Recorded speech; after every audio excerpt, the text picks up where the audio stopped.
ክቡር የፌዴሪ ጠቅላይ ሚኒስትር ዶክተር አብይ አህመድ፣ ክቡር የፌዴሪ ሕዝብ ተወካዮች ምክር ቤት አፈ ጉባኤ አቶ ታገሰ ጫፎ፣ ክቡር የጠቅላይ ፍርድ ቤት ፕሬዝዳንት አቶ ቴዎድሮስ ምህረት፣ ክቡር ምክትል ጠቅላይ ሚኒስትር አቶ ተመስገን ጥሩነህ፣ ክብርት የአዲስ አበባ ከተማ አስተዳደር ከንቲባ ወይዘሮ አዳነች አቤቤ፣ ክቡራን ሚኒስትሮች፣ ክቡራንና ክቡራት፣ የአዲስ አበባ ዩኒቨርሲቲ ስራ አመራር ቦርድ አባላት፣ ዩኒቨርሲቲያችን የሴኔት አባላት፣ ዩኒቨርሲቲያችን ማኔጅመንት አባላትና ውድ ባልደረቦች፣ ክቡራንና ክቡራት፣ አዲስ አበባ ዩኒቨርሲቲ የተመሰረተበትን 75ኛ ዓመት የአልማዝ ኢዮቤልዩ በዓል በተለያዩ ኩነቶችና ዝግጅቶች በማክበር ላይ ይገኛል።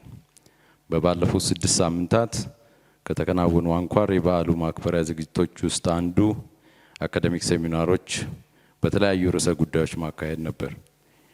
የዚሁ አካዳሚክ ሴሚናሮች አካል የሆነ ዛሬ አንድ ከፍ ያለ ፓናል ይከናወናል።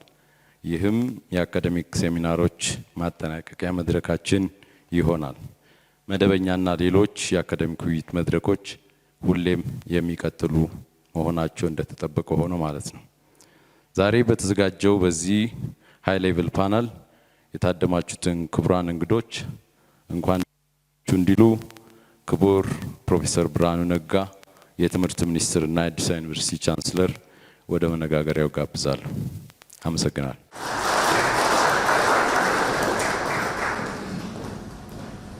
ክቡር ጠቅላይ ሚኒስትር፣ ክቡራትና ክቡራን የመንግስት ባለስልጣኖች፣ የአዲስ አበባ ዩኒቨርሲቲ ባልደረቦች፣ ይሄ 75ኛው ዓመት የአዲስ አበባ ዩኒቨርሲቲ ክብረ በዓል ኢነዌይ የኢትዮጵያም ታሪክ ማለት ነው። 75 ዓመቱ አይ ቲንክ ኢትዮጵያ ወደ ሞደርናይዜሽን ወደ ዘመናዊነት ከመጣችበት ጊዜ ጀምሮ ያለፈችባቸው 75 ዓመታት ከዚህ ዩኒቨርሲቲ ታሪክ ከዚህ ዩኒቨርሲቲ ጋር የተያያዙ ናቸው። ኢንትረስቲንግ በሆነ መንገድ አክቹአሊ ዓለምም ፈንዳሜንታል የሆነ ለውጥ ያመጣችበት 75 ዓመት ነው። የሁለተኛው የዓለም ጦርነትን ተከትሎ የመጣው ስርዓት አሁን ደግሞ ወዴት እንሄዳለን የሚባል ትልቅ ጥያቄ የተደረሰበት ጊዜ ነው። አይ ቲንክ ይሄ በጣም ጥሩ ጊዜ ነው ብዙ ነገሮች ለመወያየትና ለመነጋገር። በዚህ አጋጣሚ ይሄንን የ75ኛ ዓመት በዓል ለማክበር በአገር ደረጃ ያለፍንበትንና ወደፊት የምንሄድበትን በከፍተኛ ደረጃ እንዲያወያዩን ክቡር ጠቅላይ ሚኒስትር ዩኒቨርሲቲው ስለመጡ በጣም እናመሰግናለን። ክቡር ቻንስለር እናመሰግናለን። የዛሬውን ከፍ ያለ ፓናል የሚያወያዩልን የዩኒቨርሲቲያችን የስራ አመራር ቦርድ ምክትል ሰብሳቢ እና የአዲስ አበባ ዩኒቨርሲቲ ኤሜሬትስ ፕሮፌሰር ባህሩ ዘውዴ ናቸው። ፕሮፌሰር ባህሩ በአሁኑ ወቅት በአዲስ አበባ ዩኒቨርሲቲ ታሪክ ኤሜሬትስ ፕሮፌሰር ሲሆኑ በተጨማሪም የኢትዮጵያ ሳይንስ አካደሚ መስራች አባል፣ የአፍሪካ የሳይንስ አካደሚ አባል፣ የኢትዮጵያ ታሪክ ባለሙያዎች ማህበር ፕሬዝዳንት ናቸው። ቀደም ሲል ካገለግሉባቸው የተለያዩ ኃላፊነቶች እና እርከኖች መካከል በአዲስ አበባ ዩኒቨርሲቲ የታሪክ ክፍለ ትምህርት ሊቀመንበር፣ የኢትዮጵያ ጥናት ተቋም ዳይሬክተር እንዲሁም ከዩኒቨርሲቲ ውጪ የማህበራዊ ጥናት መድረክ ፎረም ፎር ሶሻል ስተዲስ ስራ አስፈጻሚ እና ዳይሬክተር፣ የኢትዮጵያ ሳይንስ አካደሚ ምክትል ፕሬዝዳንት ተጠቃሽ ናቸው። የአፍሪካ የታሪክ ባለሙያዎች ማህበርና የምስራቃዊና ደቡብ አፍሪካ የማህበራዊ ሳይንስ ምርምር ተቋም ምክትል ፕሬዝዳንት ሆነውም አገልግለዋል። በቦርድ አባልነት ካገለግሉባቸው ተቋማት መካከል የሚከተሉት ይገኛሉ። ማህበራዊ ጥናት መድረክ በሊቀመንበርነት፣ የቅርስ ባላደራ ማህበር ተቀማጭነቱ ዳካር ሴኔጋል የሆነው ትረስት አፍሪካ መልካም አስተዳደር ለአፍሪካ ፎረም፣ እንደዚሁም የምስራቅ አፍሪካ ቅርንጫፍ እና በአዲስ አበባ ዩኒቨርሲቲ በሌሎችም በርካታ ኃላፊነቶች ተወጥተዋል። በረጅም የአካዳሚክ ህይወታቸው ከአዲስ አበባ ዩኒቨርሲቲ ውጪ በአሜሪካና በአውሮፓ በሚገኙ ዩኒቨርሲቲዎች ተጋባዥ ፕሮፌሰር ሆነው አስተምረዋል። በተለያዩ ፌሎሺፖች የተመረጡ ሲሆን ከነዚህም የብሪቲሽ አካዳሚን፣ የጃፓን ፋውንዴሽን እና በርሊን የሚገኙ ከፍተኛ ትምህርት ተቋማትን፣ ሁምቦልት ዩኒቨርሲቲ እንደዚሁም ስታይንቦሽ ደቡብ አፍሪካን መጥቀስ ይቻላል። ፕሮፌሰር ባህሩ ወደ መድረክ እንዲመጡና የዛሬውን የውይይት መነሻ ጽሑፍ አቅራቢ እንዲያስተዋውቁ እንደዚሁም ውይይቱ እንዲመሩ በማክበር እጠይቃለሁ። አመሰግናለሁ ዶክተር ሳሙኤል። አዲስ አበባ ዩኒቨርሲቲ በ75 ዓመት ዕድሜው ብዙ ውጣ ውረዶችን አሳልፏል። በ1943 ዓመተ ምህረት አስኳል በሆነው አዲስ አበባ ዩኒቨርሲቲ ኮሌጅ ጀምሮ የማይናቁ ስኬቶችን ያስመዘገበውን ያህል አያሌ ተግዳሮቶችን ተጋፍጧል። ተቋማዊ ነፃነቱን የሚያጎናጽፈውን ቻርተሩን ተነጥቆ ለአያሌ አስርታት ከቆየ በኋላ በቅርቡ ተመልሶለት አዲስ የጉዞ ምዕራፍ ጀምሯል። ይህ ነፃነት እድልም ተግዳሮትም ይዞ እንደመጣ በውል ተገንዝቦም ሁኔታውን የሚቋቋምበትን ስልት ነድፎ በመንቀሳቀስ ላይ ይገኛል። ተቋማት የዘመን ጉዟቸውን ወሳኝ ነቁጦች በተለየ ሁኔታ ማክበራቸው የተለመደ ነገር ነው። በተለይም 25ኛው፣ 50ኛው፣ 75ኛውና 100ኛ ዓመቶች ልዩ ስፍራ ሲሰጣቸው ቆይቷል። የመጀመሪያዎቹ ሶስቱ የብር፣ የወርቅ፣ የአልማዝ ኢዮቤልዩ የሚል ደማቅ ስምም ተሰጥቷቸዋል። በዚህ ረገድ ዩኒቨርሲቲያችን የወርቅ ኢዮቤልዩን ማክበሩ በጊዜው የነበርን ሰዎች የምናስታውሰው ነው። አሁን ደግሞ የአልማዝ ኢዮቤልዩን በተለያየ መርሃ ግብሮች በማክበር ላይ ይገኛል። ከእነዚህ ክብረ በዓል ተግባራት አንዱ ዩኒቨርሲቲው ያለፈበትን ዘመን የአሁን ገጽታውንና የወደፊት እጣ ፈንታውን ወይም ትልሙን የሚያመላክቱ ንግግሮችና የፓነል ውይይቶችን ያቀፈው መርሃ ግብር ነው። ዛሬ የታደምንበት ከፍተኛ ፓነል የዚህ መርሃ ግብር ማሳረጊያ ነው።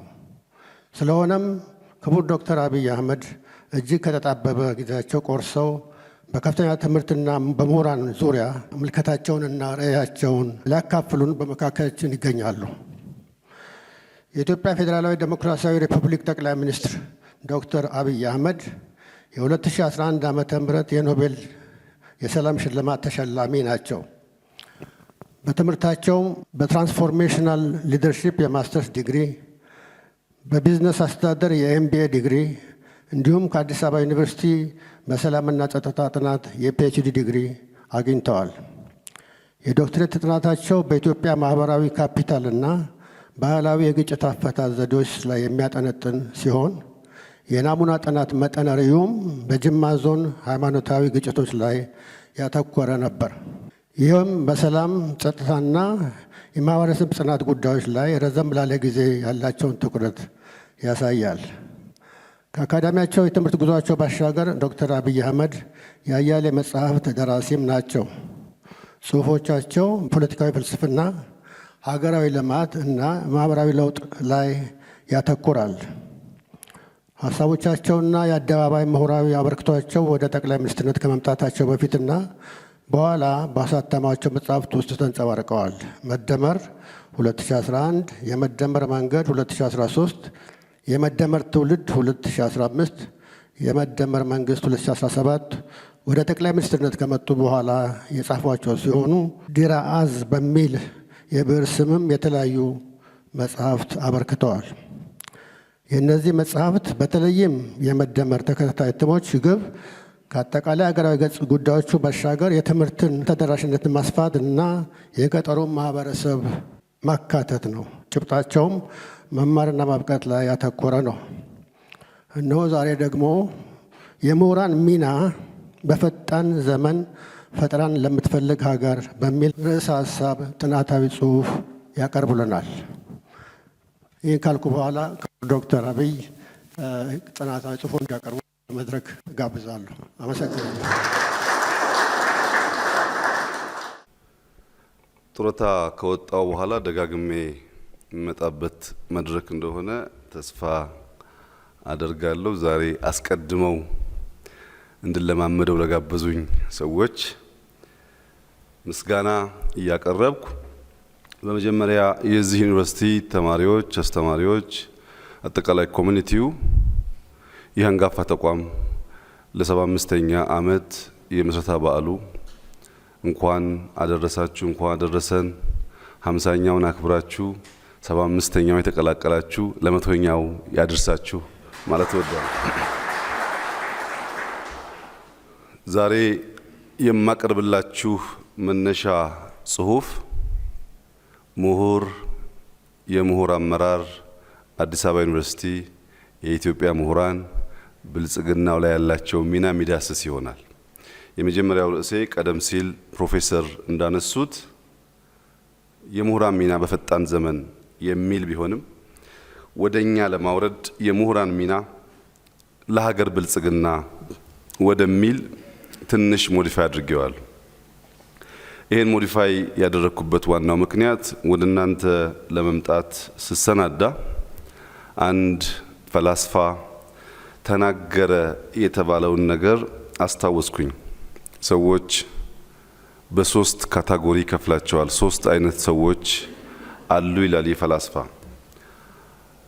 ገሚሱ ሰው አፍቅሮተ ነዋይ ያለው ነው ይላል። ገሚሱ ሰው አፍቅሮተ ክብር ያለው ሰው ነው ይላል። ገሚሱ ደግሞ አፍቅሮተ ዊዝደም ወይም ጥበብ ያለው ነው ይላል። እና ዛሬ እኔ የመጣሁት ላቨርስ ኦፍ ዊዝደም ወደሚባለው ስብስብ ነው በሚል ተስፋ አይዲያን የማይፈሩ አይዲያን ኢንተርቴን የሚያደርጉ ሰዎች ከሆኑ የተንሳፈፈ ጉዳይ ብቻ ሳይሆን ትንሽ ወረድ ብሎ ወደኛ ሁኔታ ቢመጣ አይከፋቸውም በሚል እምነት በተወሰነ ደረጃ ርዕሱን ሞዲፋይ አድርጌዋለሁ። የምሁራን ሚና ለሀገር ብልጽግና እጅግ ከፍተኛ ሚና ያለው ምሁር በዘርፉ የሚሰጠውን አመራር በተሰጠው ከረንሲ የሚሰጠውን አመራር አውቆ ለይቶ የሚገለገል ሲሆን ነው። ምሁራን የጋራ ትርክት በመፍጠር ምሁራን የበለጸገች ከድህነት የተላቀቀች ኢትዮጵያን ለማየት የሚጠበቅባቸው ሚና ይወጡ ዘንድ ምሁራዊ አመራር መስጠት ይጠበቅባቸዋል።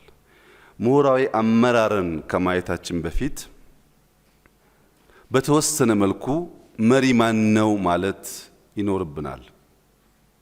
መሪ በመጀመሪያ ራሱን ያሸነፈ፣ ራሱን የሚያነጋግር፣ በውስጡ ያለውን ቮይስ እና ኖይዝ መለየት የሚችል፣ ኖይዝ ሰፕረስ እያደረገ ለቮይስ ስፔስ የሚሰጥ፣ ከራሱ ጋር መወያየትና ራሱን ማድመጥ፣ በዚያም ሂደት ራሱን ማሸነፍ ያስቀደመ ሲሆን ነው።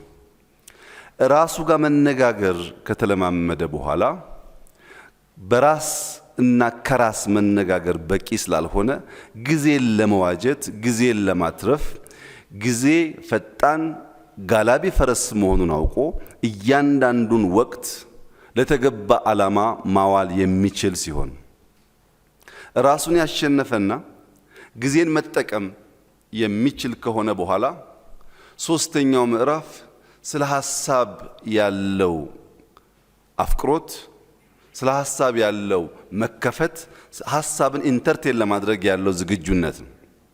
ሰው ራሱን ካደመጠ፣ ከራሱ ጋር ከተወያየ፣ የጊዜን ዋጋ ከተገነዘበ፣ ለሐሳብ ቦታ ከሰጠ፣ የመጨረሻው ከአንድ ምሁር ኢምፓክትፉል እንቅስቃሴ በፊት የሚቀርበው ነገር ግብ ነው። ዝም ብሎ እንደዚሁ ሐሳብ የሚገበይ የሚሸጥ ሳይሆን የሆነ ነገር ለማሳካት ግብ የሚያስቀምጥ መሆን አለበት። በዚህ ጊዜ በዚህ ሁኔታ እነዚህን ጉዳዮች አሳካለው የሚል መሆን አለበት። ያንን ማድረግ ሲችል ከራሱ አልፎ ሌሎችን ኢንፍሉዌንስ የሚያደርግ፣ ከራሱ አልፎ ሌሎችን መጥቀም የሚችል ይሆናል። ለዚህም ነው ሊደርሺፕ ኢዝ ናት አባውት ፓወር ኤንድ ፖዚሽን የሚባለው። ኢትስ አባውት ፐርፐዝ ኤንድ ፖቴንሻል። ስለያዝነው ቦታ ሳይሆን ባለንበት ቦታ ሁሉ በእነዚህ ልምምዶች የለውጥ ኤጀንት ሆነን አመራር መስጠት ሰዎች ይችላሉ። በተለይ ምሁራን አንደኛው አዎንታዊ ተጽዕኖ በመፍጠር ሊደርሺፕ ኢዝ ኦል አባውት ኢንፍሉዌንስ የሚባለው ማለት ነው።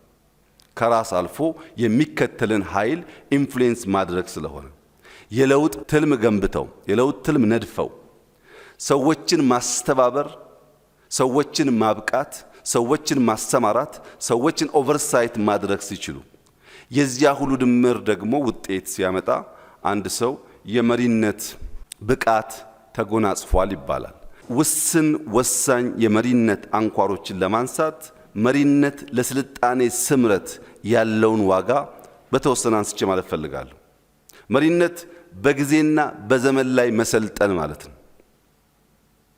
የዛሬ 75 ዓመት የነበሩ የዚህ ተቋም ምሁራን፣ የዚህ ተቋም መሪዎች የሰለጠኑበት ሁኔታና ዛሬ የምንሰለጥንበት ሁኔታ አንድና ያው አይደለም። ምሁርነት በጊዜና በዘመን ላይ መሰልጠን ነው። ምሁርነት ከጊዜ ጋር ያለን ሽቅድድም ሳይታለፉ ሳይቀደሙ መኖር ማለት ነው። ከተቀደሙ ይበላሻል። ለዚህም 3 ዋና ዋና የምሁርነት አንጓዎች በመሪነት አስታክኬሊ። የመጀመሪያው መሪዎች የሐሳብ መሪዎች ወይም ምሁራን ናቸው። የሐሳብ መሪዎች ወይም ምሁራን ያለፈውን ያለንበትን የሚረዱ መጪውን ማየት የሚችሉ ዛሬን አበክረው የሚሰሩ ናቸው። ትናንትናን በቅጡ መለስ ብለው መዳሰስ የማይችሉ ከሆነ ብላይንድ ስፓት እንዳላቸው የማይገነዘቡ ከሆነ ወደ ኋላ መለስ እያሉ ማየት ወደፊት ለመስፈንጠር ያለውን ፋይዳ የማይገነዘቡ ከሆነ ነገን አርቀው ለማየት ይቸገራሉ። ትናንትናን መዳሰስና ነገን ማየት በቂ አይሆንም። ዛሬን ጠንክሮ መስራት ይጠይቃል የሐሳብ ምሁር ለመሰኘት። ለምን? ሐሳብ የለውጥ ኃይል ነው። ምሁራን የለውጥ ወኪል ናቸው። ምሁራን ልክ አንድ ሰው የህዝብ ወኪሉ ነው ተመርጦ ተወክሎ ፓርላማ እንደሚገባው ሁሉ ሐሳብን ወክለው በፖለቲካል አውድ፣ በኢኮኖሚክ አውድ፣ በሰዎች መስተጋብር ውስጥ የሐሳብ ወኪል ሆነው የሚንቀሳቀሱ ኃይሎች ናቸው። ሐሳብ የለውጥ ኃይል ነው። ምሁራን የዚያ ወኪል ናቸው። ውክልናቸውን በወጉ የማይወጡ ከሆነ ውክልናውን በወጉ እንደማይወጣ የህዝብ ተመራጭ ማለት ናቸው። ሁለተኛው ክሪቲካል የአመራር አይነት የተቋም መሪዎች ኢንስቲቱሽናል ሊደርስ ወይም መንግስት በሚባለው ሊካተት ይችላል። ይሄ የተቋም ለውጥ ቅድም ያነሳዋቸውን የሐሳብ መሪዎች ጥንስስ ተቋማዊ የሚያደርግ ኢንስቲቱሽናላይዝ የሚያደርግ ኃይል ማለት ነው። ለምሳሌ ሰዎች ከሃንቲንግ ወጥተው በምግብ ራሳቸውን ለመቻል ወደ ግብርና እንቅስቃሴ፣ ወደ ግብርና ቴክኖሎጂ፣ ወደ ግብርና ሙቭመንት ውስጥ የገቡት በሐሳብ ነው፣ በተቋም አይደለም። የግብርና ሪቮሉሽን ከተስፋፋ በኋላ ያ ሪቮሉሽን ያመጣው አጠቃላይ ማህበረሰባዊ እንቅስቃሴ የነበረው ተቋም ሊያስተዳድረው ብቃት ስላልነበረው ፊውዳሊዝምን ፈጠረ። ፊውዳሊዝምን የወለደው የግብርና ሪቮሉሽን ነው። ግብርና ሪቮሉሽን የፈጠረው ደግሞ ሐሳብ ነው። እነዚያ የሐሳብ ወኪሎች በማህበረሰብ ውስጥ በሚፈጥሩት ኢንፍሉዌንስ ማህበረሰባዊ እንቅስቃሴ ከፈጠሩ በኋላ ሄዶ ኢንስቲቱሽናል ቼንጅ አምጥቶ ሙሉ እስከሚሆንበት ጊዜ ድረስ የተሟላ ውጤት ሊያመጣ አይችልም። ተቋም ይፈልጋል። የካፒታሊዝም ስርዓት በአግሪካልቸር ሪቮሉሽን ጊዜ በሐሳብ ደረጃ በአርቲክል ደረጃ ነበረ፣ ግን ተቋማዊ የመሆን አቅም አልነበረው። ኢንዱስትሪያል ሪቮሉሽን ሲፈጠር ኢንዱስትሪያል ሪቮሉሽን የፈጠረው ሐሳብና ማህበረሰብ በፊውዳል ስርዓት መገዛት መተዳደር በቂ ስላልሆነ ፊውዳል ስርዓትን ማፍረስና ካፒታሊዝምን መፍጠር ግዴታ ነበር። ሐሳብ ሙቭመንት ይፈጥራል፣ ሙቭመንት ስርዓት ይፈጥራል። ካፒታሊዝም ኢንዱስትሪያል ሪቮሉሽን ከፈጠረው በኋላ አሁን ሁላችሁም እንደምትታዘቡት ያለው ትሬንድ ሪሰንትሊ 4.0 ኢንዱስትሪያል ሪቮሉሽን የሚባለው ሐሳብ በስፋት በዓለም ላይ መነጋገሪያ ሆኗል። የ4.0 ማጠንጠኛ መካከለኛ ሐሳብ ኦቶሜሽን፣ ኤፊሸንሲን ማሳደግ፣ ኤአይን በጣም መጠቀምን ላይ ያተኮረ ነው። ኤአይ እንጠቀም፣ አፕሊኬሽን እንስራ፣ አውቶሜሽን እንስራ፣ በዚህም ኤፊሽንሲን እናሳድግ ነው። የለም በ4.0 መታጠር የለብንም 5.0 መጠቀም አለብን የሚለው እሳቤ ደግሞ በአንድ ዘመን የመጣን ቴክኖሎጂ ብቻውን መጠቀም በቂ ስላልሆነ ቴክኖሎጂዎች ኮንቨርጅ አድርገን ሂውመን ሴንትሪክ ሆነው መገልገል ያስፈልጋል። ሂውመን ሴንትሪክ ካልሆኑ 4.0 የሰውን ልጅ ኤግዚስተንስ፣ የሰውን ልጅ ስራ፣ የሰውን ልጅ ህይወት የሚገዳደር ሊሆን ይችላል እና በ5.0 ቴክኖሎጂዎች ኮንቨርጅ አድርገን ሂውመን ሴንትሪክ አድርገን ለመጠቀም ካፒታሊዝም ይችላል ወይ ነው ጥያቄው። አይችልም። ፊውዳሊዝም ኢንዱስትሪያል ሪቮሉሽንን ሊመራ እንዳልቻለው ሁሉ አሁን በመናስበው በኤአይ ዘመን ሂውመን ሴንትሪክ ቴክኖሎጂን የመጠቀም ፍላጎት ባለበት ዘመን ካፒታሊዝም ስርዓት ሆኖ አሁን ያለውን አውድ ሊመራ አይችልም። ይሄም በብዙ ነገር አሳይቷል። አንደኛ ክላይሜት ላይ በሰጠው አመራር ካፒታሊዝም አሁን ያለውን ዘመን መዋጀት እንደማይችል አሳይቷል። እንደ ካምፕ 60-70 ዓመት ጠንክሮ ኃይሎ ያሻውን ሲያደርግ የነበረው ካምፕ እንዳያችሁት ተነቃንቋል። እርስ በርሱም ሊግባባ አልቻለም።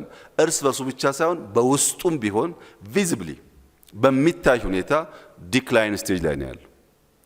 በዚህ ጊዜ እዚህ ያለን የሐሳብ ወኪሎች ቁጭ ብለን መጠበቅ ነው ያለብን ወይስ በእኛ ሁኔታ የሚስማማ ስርዓት መፍጠር ነው ያለብን? የመጀመሪያው ጥያቄ እሱ ነው። ለዚህም በመደመር መንግስት በግልጽ ተቀመጠው መንግስታት መሆን ያለባቸው እኛ የምንፈጥረው መንግስት መሆን ያለበት አንደኛ ኢዚ ኦን ቢሮክራሲ መሆን አለበት። ቢሮክራሲ ላይ ጊዜ የሚያጠፋ መንግስት መሆን የለበትም። ቢግ ኦን ስትራቴጂ መሆን አለበት። ትላልቅ ስትራቴጂዎች ያሉት መሆን አለበት። መጨረሻ ኢምፖርታንቱ ኤሌመንት ግን ስትሮንግ ኦቨርሳይት መኖር አለበት። መንግስት የመቆጣጠር አቅም እንጂ የቀበሌ መታወቂያ በሚሰጥበት ደቂቃና ሰዓታት ላይ የሚያጠፋ ከሆነ አጃይል አዳፕቲቭ መሆን ስለማይችል በ5.0 ዘመን ያን እሳቤ መሸከም የሚችል ተቋም መሆን አይችልም። ለዚህም ተቋማት ራሳቸው ሪፎርም ማድረግ አለባቸው፣ ማዘጋጀት አለባቸው። ሶስተኛው መሪ የማህበረሰብ መሪዎች ናቸው። እነዚህ ቅድም ያነሳዋቸው የማህበረሰብ መሪ አይደሉም ማለት አይደለም። ከነዚህ ውጪ በተለያየ ተቋማት በሱፕራስትራክቸር ሌቭል በማንቃት ማህበረሰብ የሚመሩ ግለሰቦችና ቡድኖች አሉ። የነዚህ ደግሞ ዋናው ጉዳይ ለለውጥ ክፍት ያልሆነን ማህበረሰብ ለውጥ ኤምብሬስ የማያደርገውን ፖለቲካል ላንድስኬፕ አዳዲስ ነገር እንዲቀበል አዳዲስ ቫልዩ መሸከም እንዲችል ማስተማር ነው። ዲሞክራቲክ ካልቸር መፍጠር ነው። ኢንዱስትሪያል ካልቸር መፍጠር ነው። ግቢን ለምሳሌ ላንድስኬፕ ማስተካከል፣ ግቢን ማስዋብ የአዲስ አበባ ዩኒቨርሲቲ ምሁራን ይሁነኝ ብለው የሚያስቡትና የሚሰሩት ጉዳይ ላይሆን ይችላል ትናንትና። ዛሬ ግን እንዳያችሁት በየቦታው ኢምፖርታንት እየሆነ መጥቷል። እንግዲህ ከዚህ ግቢ ስንወጣ ያለው ላንድስኬፕ እና እዚህ ግቢ ውስጥ ስንገባ ያለው ላንድስኬፕ ይወዳደርና የጥያቄ ምልክት መነሳቱ አይቀርም ማለት ነው። ትናንትና አቴንሽን ላይ ሰጠው ይችላል፣ ዛሬ ግን የግድ ነው። ቢኮዝ አሁን ያለው ዘመን ሂውመን ሴንትሪክ ነው ሲባል ሰዎች በእግራቸው ከሚንቀሳቀሱበት፣ ከሚስቡት አየር፣ ከሚጠጡት ውሃ፣ በከባቢያቸው ካለው ሽታ አይናቸውን፣ ጆሮአቸውን፣ ውስጣቸውን የሚመግቡት ነገር በሙሉ በተቻለ መጠን የተሰናሰለ የተስተካከለ መሆን አለበት የሚል እሳቤ ነው። ለዚህ ማህበረሰብ አንቂዎች ለለውጥ ክፍት የሆነ ማህበረሰብ ለመፍጠር ኃላፊነትና የአመራር ሚና ይጠበቅባቸዋል። የሐሳብ መሪዎች፣ የተቋም መሪዎች፣ የማህበረሰብ መሪዎች የሚደማመጡ፣ የሚሰናሰሉ፣ የሚማማሩ ከሆኑ አሁን ባለንበት ዘመን ውስጥ ተሰብረን ተቀጭተን የምንቀር ሳንሆን ቀና ብለን የምንራመድ እንድንሆን ያስችላሉ። ይሄ እንዲሆን ከነዚህ ሶስቱም በተጨማሪ ፈርዘር የአመራርን ተጽዕኖ የሚገለጥበትን መንገድ በቀለለ መንገድ ነካ አድርጌ ማለፍ እሞክራለሁ። ቅድም እንዳነሳሁት አይዲያ የሐሳብ መሪዎች የሚባሉት ኢንቴሌክቹዋል ሊደርስ ይባላሉ። ኢንቴሌክቹዋል ሊደርስ ከረንሲያቸው ሐሳብ ነው። የሚገበያዩበት ከረንሲ ሀሳብ ነው። ያንን ከረንሲ በደንብ የማያቅ ኢንተሌክቹዋል ሊደር መሪ ነኝ ቢልም ያሻውን ማሳካት አይችልም። ምንድነው የሚሰራው? በፈጠራና በተቀየረ የልቦና ውቅር ሰውን ለዘመን ማዘጋጀት ነው ስራው። የልቦና ውቅር መቀየር፣ ፈጠራም ማስፋፋት ከረንሲውን በወጉ ባላወቀ ሰው ሊሰራ አይችልም። እግረ መንገድ ለማንሳት ብዙ ጊዜ ሰምታችሁ ሊሆን ይችላል። ኢትዮጵያ ውስጥ አንድ የታዘብኩት ነገር በአይዲያ እና በኦፒኒየን መካከል ያለው ልዩነት በወጉ አለመገንዘብ ነው። እኔ ስላደረግኩት ከረባት እዚህ ካላችሁት 20 ሰዎች 20ቹን ብጠይቅ እያንዳንዱ ሰው የራሱ ኦፒኒየን አለው። እሱ ሀሳብ አይደለም፣ ኦፒኒየን ነው። ኦፒኒየን ለሀሳብ ምንም ፋይዳ የለውም ማለት አይደለም። ፋይዳ አለው፣ ግን ሀሳብ አይደለም። ብዙ ጊዜ ሰዎች በአንዳንድ ጉዳይ ላይ ኦፒኒየን ይሰጡና ሀሳብ ስተን ነበር አልተደመጥንም ይላሉ። ሀሳብ እንደዛ አይደለም። ሀሳብ ሲኩዌንስ አለው። ሀሳብ መነሻና መድረሻ አለው። ሀሳብ የሚያሳካው ግብና አፍተርማት ስለሚያስከትለው ኮንሲኩዌንስ የሚያስቀምጠው ሳይንሳዊ አቅጣጫዎችና መንገዶች አሉ።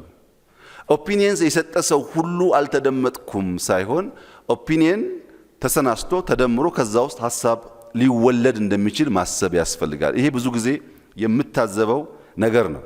ሁለተኛው መሪ ገቨርንመንት ሊደርስ ናቸው። የነዚህ የገቨርንመንት ሊደርስ ከረንሲያቸው ደግሞ ሌጂቲሜት ስልጣን ነው።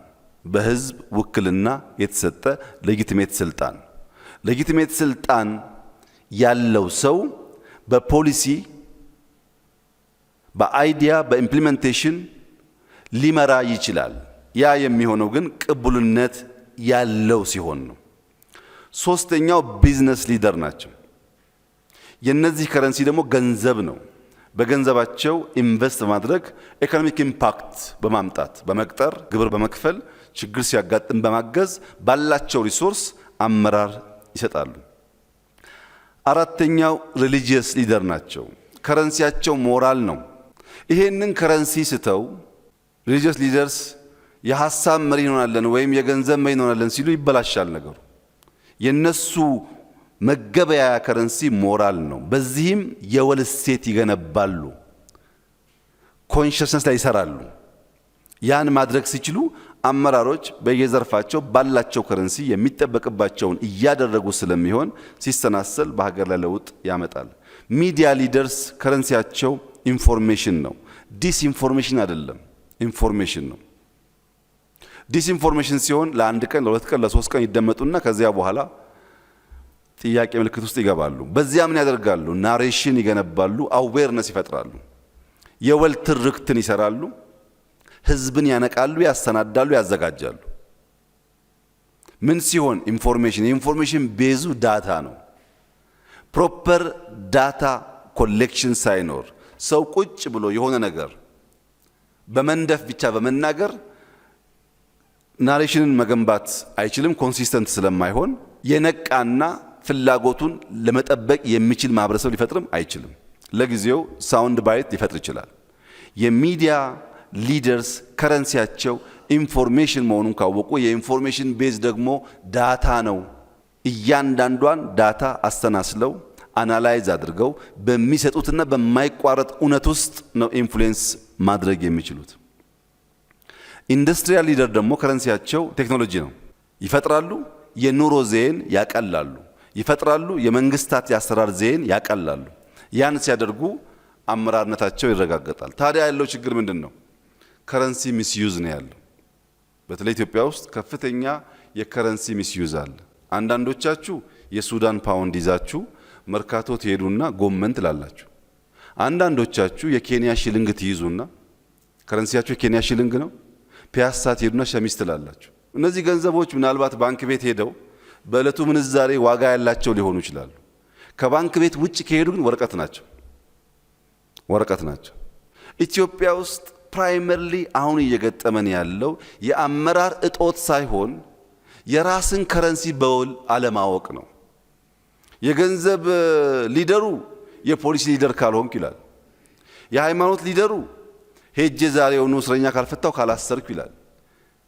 የአይዲያ ሊደሩ በአይዲያ ኢንፍሉዌንስ ማድረግ ሲገባው ከሱ ዘርፍ ከሱ ከረንሲ በወጡ ጉዳዮች መጫወት ያምረውና እንዲሁ ስንዋከብ የአንዱ ከረንሲ አንዱ ጋር ወረቀት የአንዱ ከረንሲ አንዱ ጋር ወረቀት ሆኖ ምንም ነገር ሳንገዛ እንውላለን።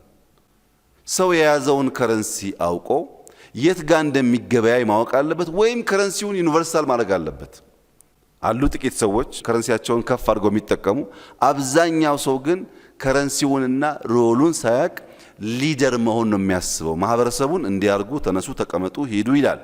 የያዘው ከረንሲና የሚገበያይበት ገበያ አልገጥም ሲል ነገሮች አይከናወኑም። ከረንሲያችንን ማወቅ በእጅጉ አስፈላጊ ነው። እነዚህን ጉዳዮች ካነሳው የምንወያይበት አንዱ ጉዳይ ስለ ምሁር ስለሆነ ምሁር ማን ነው? የሚያስብ ሁሉ ምሁር ሊባል ይችላል ወይ? ቢኮዝ ሰው ሁሉ ያስባል፣ ሰው ሁሉ ግን ምሁር አይደለም። ታዲያ ምሁራን ከሌላው ሰው የሚለያቸው ምንድን ነው ብለን እንጠይቃለን። ዩኒቨርሲቲ መቆየት ምሁር ያስብላል ወይ? ሃርቫርድ መማር ምሁር ያስብላል ወይ? እረ ዩኒቨርሲቲስ ማስተማር ምሁር ያስብላል ወይ? ምክንያቱም መልህቅ ዘላለሙን ውሃ ውስጥ ቢኖርም መዋኘት ግን አይችልም። ዘላለሙን በእንደዚህ ያለ ግቢ ውስጥ መኖር ምሁር አያሰኝም። ታዲያ ምሁርነት መገለጫው፣ እሳቤው፣ ተግባሩ ምንድነው? ዩኒቨርሲቲ መሄድ ለምሁርነት አንድ ስቴፕ ወደፊት የሚወስድ ቢሆንም ምሁር የሚያሰኝ ካልሆነ ምሁርነት ማይንድ ሴት ነው። ምሁርነት ለኩሪዮሲቲ ለጥያቄ ዝግጁ መሆንና የመጠየቅ ብቃት ነው። ለምንድን ነው የመጠየቅ ብቃት የሚሆነው? ሁሌም ትክክል ጥያቄ ብቻ ነው፣ መልስ ትክክል ሆኖ አያውቅም። question is right answer is open ended ይባላል። ምን ማለት ነው? የዛሬ 2000 ዓመት እግዚአብሔር ማን ነው ጠይቋል ትውልድ። ግማሹ ኤክስ ነው ግማሹ ዋይ ነው ብሏል።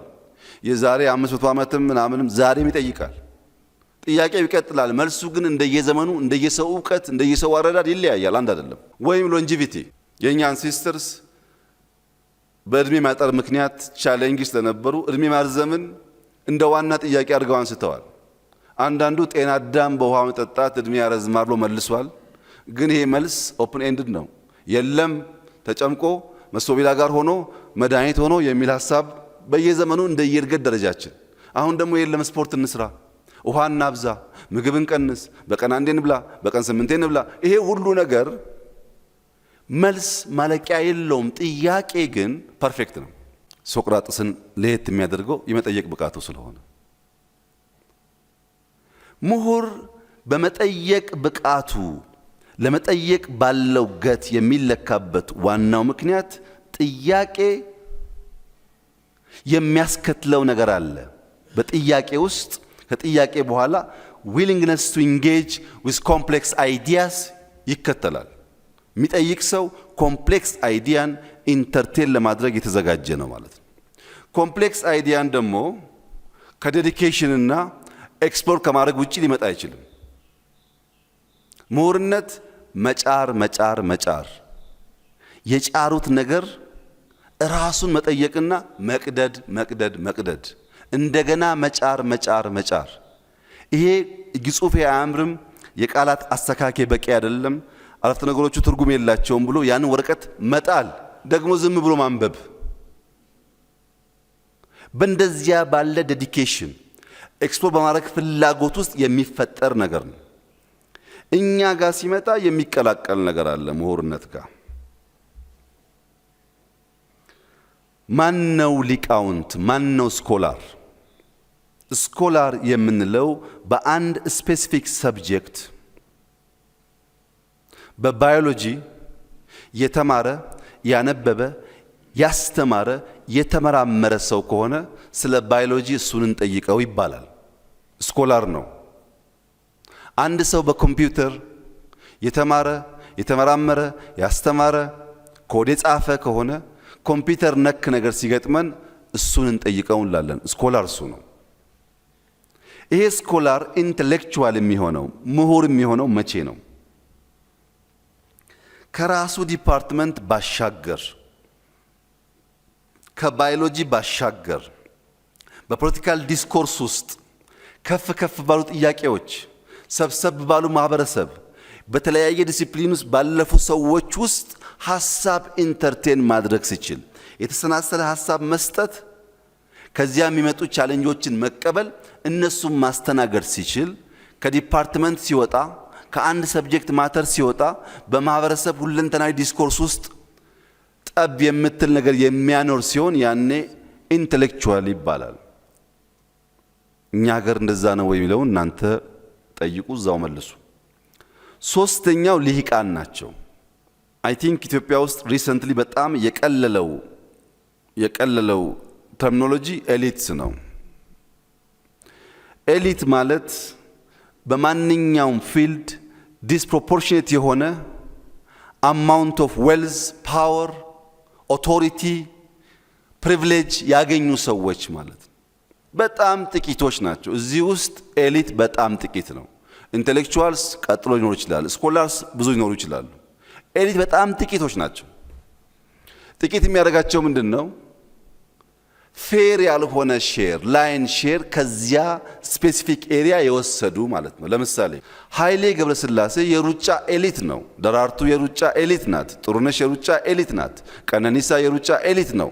ነሰሰርሊ ግን ኢንቴሌክቹዋል፣ ነሰሰርሊ ግን ስኮላርስ አይደሉም።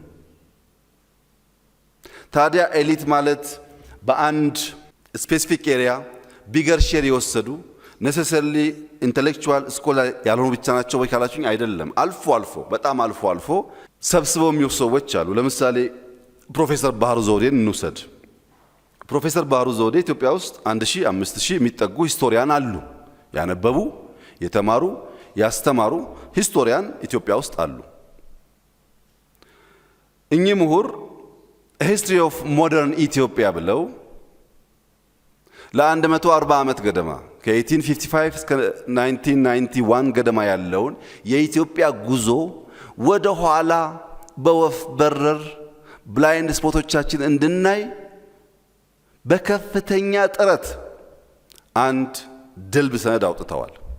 ያን ሰነድ ያየ ሰው ከሞላ ጎደል ኢትዮጵያ ምን አይነት ስርዓት እንደነበራት፣ ምን አይነት መንግስታት እንደነበሯት፣ እነማን ምን እንዳደረጉ የተወሰነ ግንዛቤ ያገኛል። እኚሁ ሰው ፓይነርስ ኦፍ ቼንጅ ኢን ኢትዮጵያ ብለው ይህ ዩኒቨርሲቲ ኮሌጅ በነበረበት ወይም ከመሰረቱ በፊት ወደ ተለያየ ሀገር በተለያየ መንገድ ሄደው ተምረው ያዩት የተማሩትን ጉዳይ ኢትዮጵያ ውስጥ ለማምጣት ኢትዮጵያ ውስጥ ሪፎርም ለማካሄድ ስለሞከሩ ሰዎች ስለገጠማቸው ቻሌንጅ የካልቸር አይዲያውና ካልቸሩ ያለበት ሾክ የመሳሰሉ ጉዳዮች የሚዳስስ ሰነድ ሰንደዋል። በዛም ሳይወሰኑ the quest for socialist utopia ብለው የተማሪዎች ሙቭመንት ኢትዮጵያ ውስጥ ምን አይነት እንቅስቃሴ እንደነበር አሳይተዋል። ሌላም በርካታ ጉዳዮች በሂስትሪ በመማራቸው በማስተማራቸው ስኮላር ናቸው። ከሂስትሪ ውጭ ጂኦፖለቲክስን ለመዳሰስ በመሞከራቸው ገቨርነንስን በማንሳታቸው ፖለቲካል ዲስኮርስ ውስጥ ሐሳብ መስጠት ባለመፍራታቸው ኢንቴሌክቹዋል ያስብላቸዋል። ግን ኢትዮጵያ ካለቻቸው 1000 ወይም 5000 ሂስቶሪያን ፕሮፌሰር ባህሩ ዘውዴ ኤሊት ቢባሉ የሚያጣላ ጉዳይ አይመስለኝም። ኤሊት ያሰኛቸው ብዙ ሂስቶሪያን ያልሰጡንን ጉዳይ ስለሰጡን ነው። ከሂስትሪ ውጭ በቋንቋ በሊትሬቸር የእሳቸውን ጽሑፎች የምታውቁ ሰዎች እንደምታውቁት በሊትሬቸር ሊመጻደቁ የሚያስችል ብቃት አሳይተዋል። በጂኦፖለቲክስ ተናግረዋል፣ ጽፈዋል። በዚህ ምክንያት የአደባባይ ምሁር የሚሰኝ ማዕረግ ከወሰዱ በኋላ በዘርፋቸው ጎልተው ስለወጡ ደግሞ ኤሊት ሊባሉ ይችላሉ። እንደዚህ አይነት ሰዎች አልፎ አልፎ ያጋጥማሉ። አሁን እኛ ግን ኤሊት የምንለው እንደዛ ነው ወይ ነው? ዩቲዩብ ላይ ተጣደ በሙሉ እኮ ነው ኤሊት የሚባለው። ምንድነው ፕራክቲካሊ በዛ ኤሪያ ላይ ምን አይነት አይዲያ ነው ያመነጨው? በዛ አይዲያ ምንድነው ኢምፓክት ያደረገው፣ ከሌሎች ውስጥ በምን ይበልጣል በምን ያንሳል የሚባል ግልጥ ያለ ክራይቴሪያ በሌለበት ስያሜውን እንጠቀማለን። የመጨረሻው ኖብልስ ወይም መኳንንቶች ናቸው። ኖብልስ ሶሻል ክላስ ነው። ኢትዮጵያ ውስጥ ከጥቂት አስርተ ዓመታት በፊት የነበረ ጉዳይ ነው። አሁን እየተዳከመ ይመስለኛል።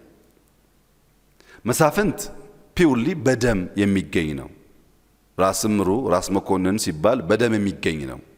መኳንንት ግን ኔሴሰርሊ ደም ላይሆን ይችላል። በሜሪት መኳንንት የሚሆኑ ሰዎች አሉ። ለምሳሌ እንዳልካቸው መኮንን መውሰድ ይቻላል። መኳንንት ነበሩ ግን በደም አልነበረም። አክሊሉ ሀብተወልድ መውሰድ ይቻላል። መኳንንት ነበሩ ግን በደም አልነበረም። ወይም ሀብቴ አባመላም መውሰድ ይቻላል። መኳንንት ነበሩ ግን በደም አልነበረም።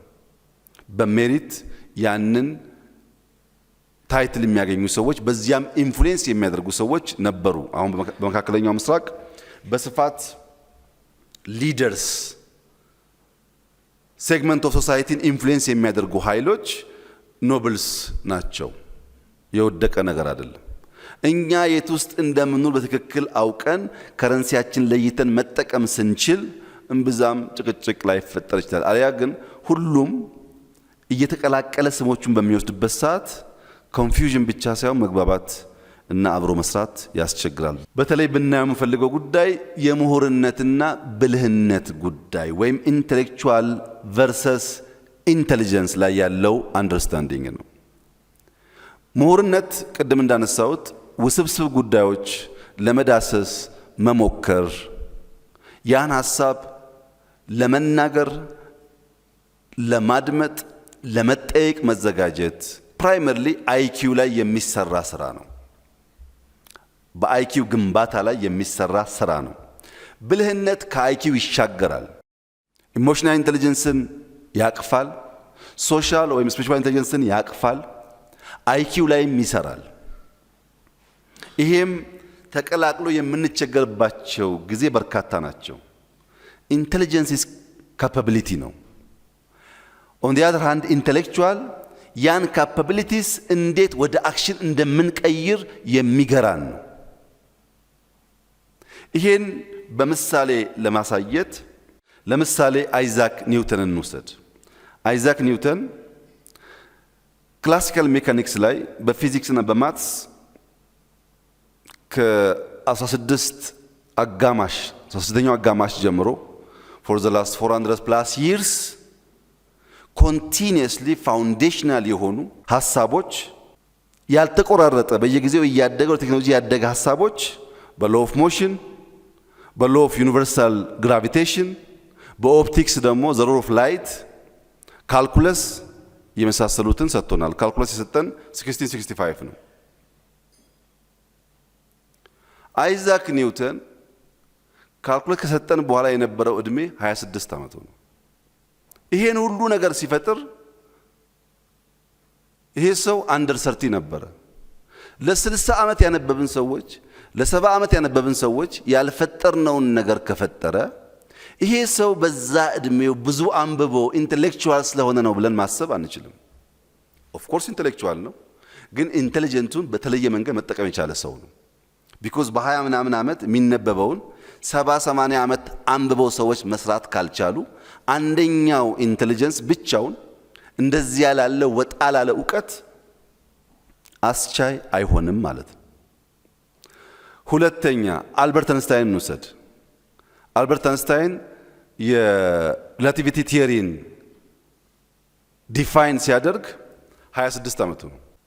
በ26 ዓመቱ አንደር 30 እያለ የፈጠራቸውን ጉዳዮች በኋላ ከፈጠራቸው ጋር አታወዳድሩትም። ብዙ ካነበበ በኋላ እና በ26 ዓመቱ ኢንተሌክቹዋል ስለነበረ በጣም አንብቦ ነው እዛ የደረሰው ቢባል አይደለም። ኦፍ ኮርስ ኢንተሌክቹዋል ነው፣ ግን ከኢንተሌክቹዋል በተጨማሪ ኢንተሊጀንሱን በብቃት መጠቀም የቻለ ሰው ነው። አሌክሳንደር ዘ ግሬት ያን የሚያክል ኢምፓየር የፈጠረው 30 ዓመት ሳይሞላው።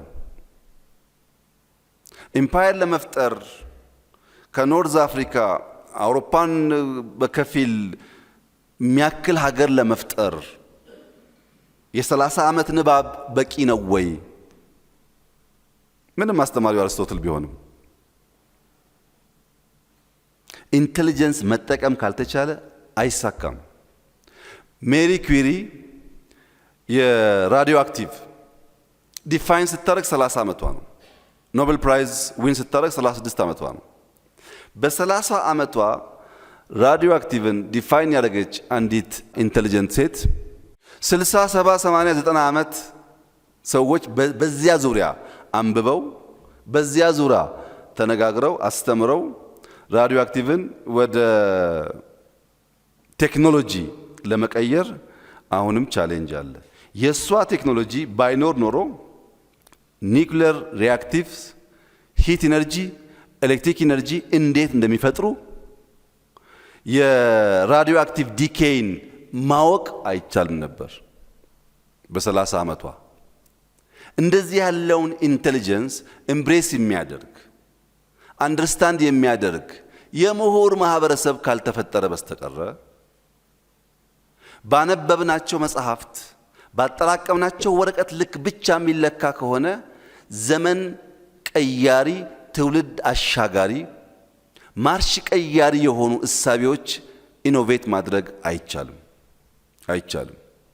ይህንን ሁላችሁ የምትገነዘቡት ቢሆንም በየቀኑ የምንኖረው መሆን አለበት። ችግር ስለሆነ ኢትዮጵያ ውስጥ እዚህ አብርሆት ላይብራሪ ህፃን ልጅ ሮቦት ለመስራት ሞክሮ ድሮን ለመስራት ሞክሮ ያሳየኝ ልጅ አለ። ሃይ ስኩል ግራጁዌት ያላደረገ ይህንን ልጅ በሮቦቲክስ፣ በናኖ ቴክኖሎጂ፣ በማቴሪያል ሳይንስ ግራጁዌት አድርጌያለሁ የሚለው ሰውዬ ያልሰራውን ስራ የሰራውን ሰው እንዴት እንደሰራው አውቄ ኤምብሬስ ማድረግ ካልቻልኩ ግዴን ለማንተን ለመፍጠር መጀመሪያ ግራጁዌት ማድረግ አለብህ ካልኩት እንዳለን እንቀራለን ማለት ነው። የምሁርነት መገለጫው ምንድን ነው? ምሁርነት ሐሳብ አክባሪ፣ ሐሳብ አፍቃሪ መሆን አለበት። ጥልቅ አሰላሳይ፣ ብዙ ጠያቂ መሆን አለበት። አንባቢ፣ ነቃሽ፣ ተንታኝ መሆን አለበት። ችግር ፈቺና ያነበበውን ያደረጀውን እውቀት ወደ ተግባር ቀይሮ የማህበረሰብን የኑሮ ዘዬ የሚያቀል መሆን አለበት። ክሪቲካል ቲንከርስ ነገሮችን ከተለመደው መንገድ በተለየ መልኩ የሚያዩ መሆን አለባቸው። ውስብስብ ጉዳዮች፣ ብዙ ጋሬጣ፣ ብዙ ችግር፣ ብዙ ቻሌንጅ የሚደረደርባቸውን ጉዳዮች ለመፍታት ለመተንተን ብቃት ያላቸው እውቀትን ወደሚጨበጥ ተግባር መቀየር የሚችሉ መሆን አለባቸው። ላቨርስ ኦፍ አይዲያስ ኦር ዊዝደምስ አዝ አን ኤግዛምፕል ብዙ ጊዜ የሚነሳው ፕሌቶ ነው። ፕሌቶ እንደምታውቁት በነበረበት ዘመን ቤተሰቦቹ ከሞላ ጎደል ሻል ያለ የደረጀ ኑሮ ያላቸው የሚባሉ ናቸው። በዚያ በቤተሰብ በሀብት በተለመደው መንገድ ከመሄድ ይልቅ ጠያቂውን ሶቅራጥስ መከተል ፈለገ። የሶቅራጥስ ሕይወት በጥያቄ የተሞላ ነው። በኑሮ ደረጃ ከቤተሰቡ ያነሰ ነው። ይህ ሰው ግን ዊዝደም አፍቃሪ ስለሆነ በዚያ ጊዜ በነበረው እሳቤ ምቾት ከሚመስለው የህይወት ሁኔታ ወጥቶ ጠያቂውን መከተል መረጠ። ሶቅራጥስ ኮስችኒንግ ሜተድ በማስተማር በመመራመር ፕሌቶን ሰራው። ሶቅራጥስ ብዙ አልጻፈም፣ ብዙ ጠየቀ እንጂ። ፕሌቶ ግን የሱ ተማሪ ሆኖ እስከ ዛሬ ኢትዮጵያ ውስጥ የምነጋገርበትን የዛሬ 2400 ምናምን ዓመት ነው ይሄ ሰውዬ የነበረው። ከክርስቶስ ልደት በፊት 400 ምናምን ዓመት ነበረ። ያኔ ነው ጀስቲስ፣ ኔቸር ኦፍ ሪያሊቲ፣ ዲ አይዲያ ኦፍ ስቴት ሞር ኢምፖርታንትሊ የዩሮፕን አካዳሚያ የፈጠረው። ፕሌቶ በነበረበት ዘመን ያሉ ወላጆቹ የነበሩበት የሶሻል ስታተስ የተሻለ ቢሆንም ዛሬ ግን እነሱን እንኳን የምናስታውሰው በሱ ምክንያት ነው። አናስታውሳቸው። ለምን? የሚወደውን አውቆ የሚወደውን መርጦ ለሚወደው ተከትሎ ጠይቆ የጠየቀውን ደግሞ ሲኩዌንሻል በሆነ መንገድ ኖሌጅ ማደርጀትና ማሸጋገር ስለቻለ። ያ ብቻ ግን አይደለም፣ ከሱ የላቀውን ማስተማር ስለቻለ።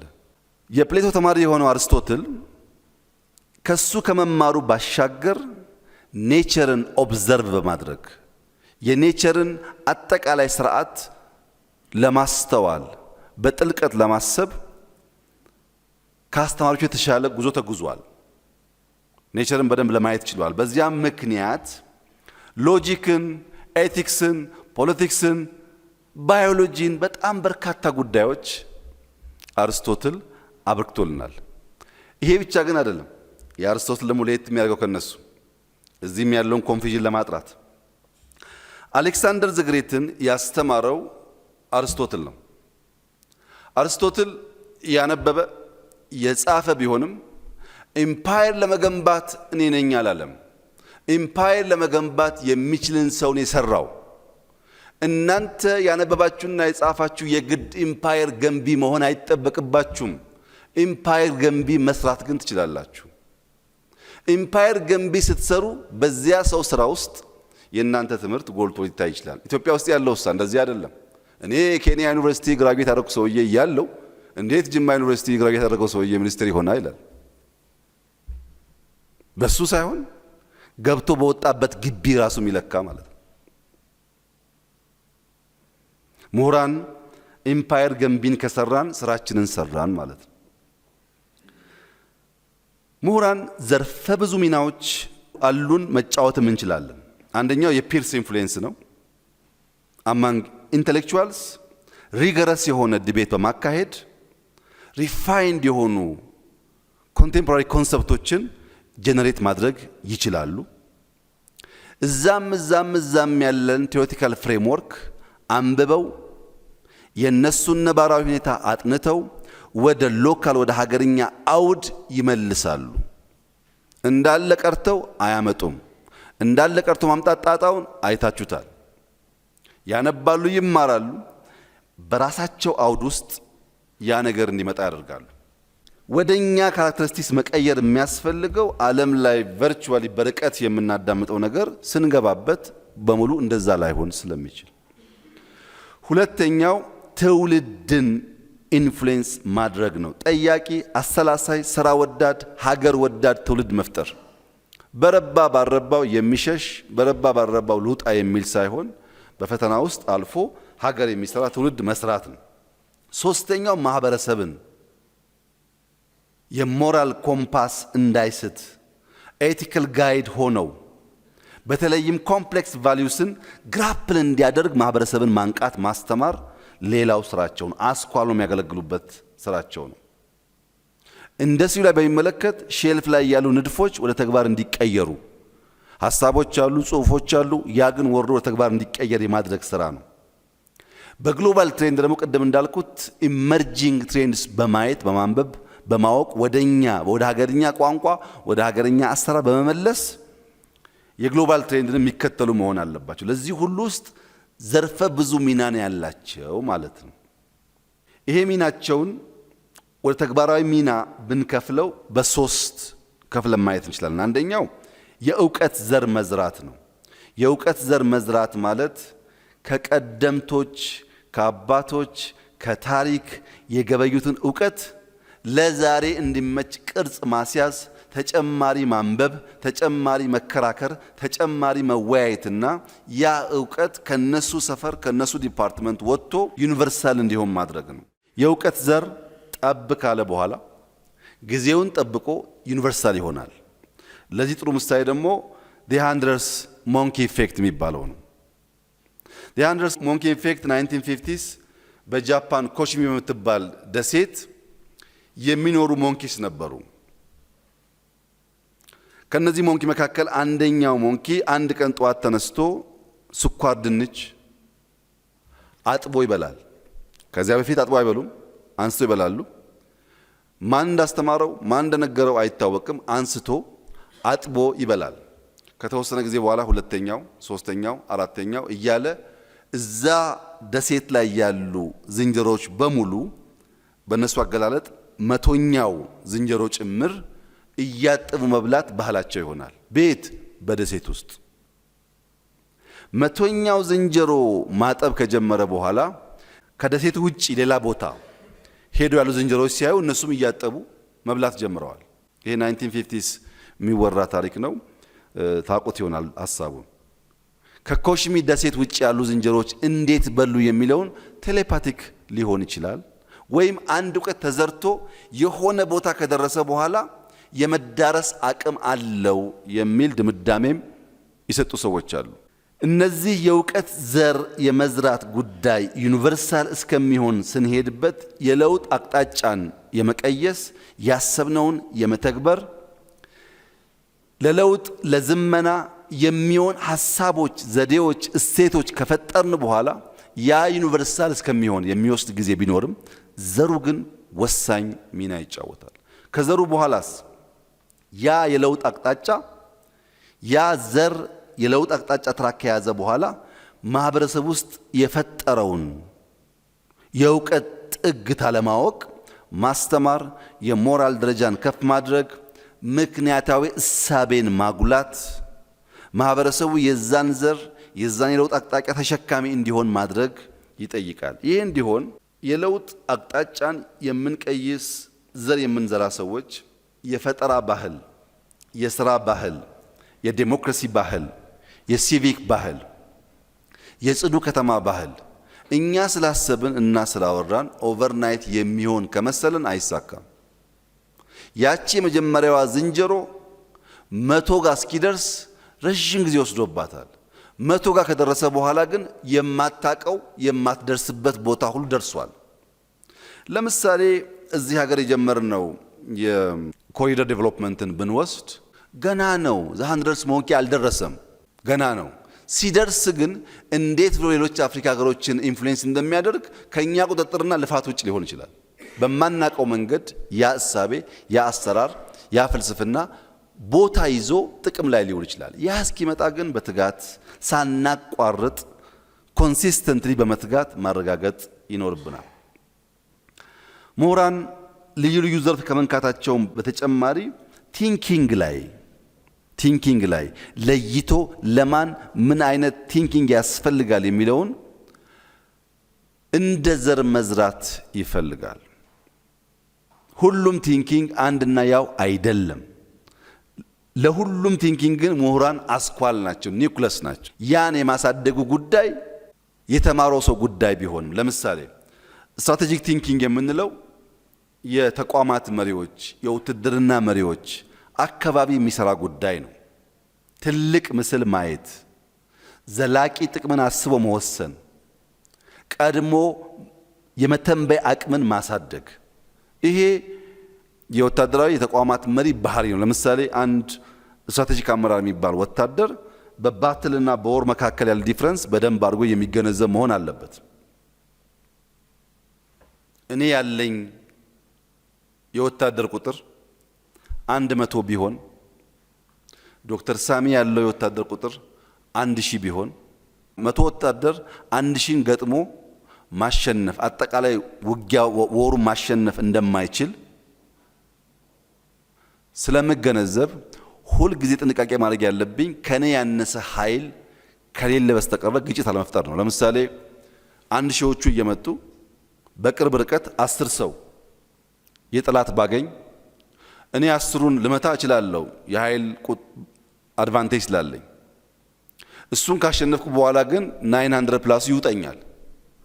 እቺን 10 ሰው ማሸነፍ ማለት አጠቃላይ ውጊያ ማሸነፍ ማለት አይደለም። አጠቃላይ ዎር ከብዙ ባትሎች ድምር ይመጣ ቢሆንም በአንዳንድ ባትል ማፈግፈግ፣ መሸሽ፣ መደበቅ የሚያስፈልገው በድምር ወሩን ለማሸነፍ ነው።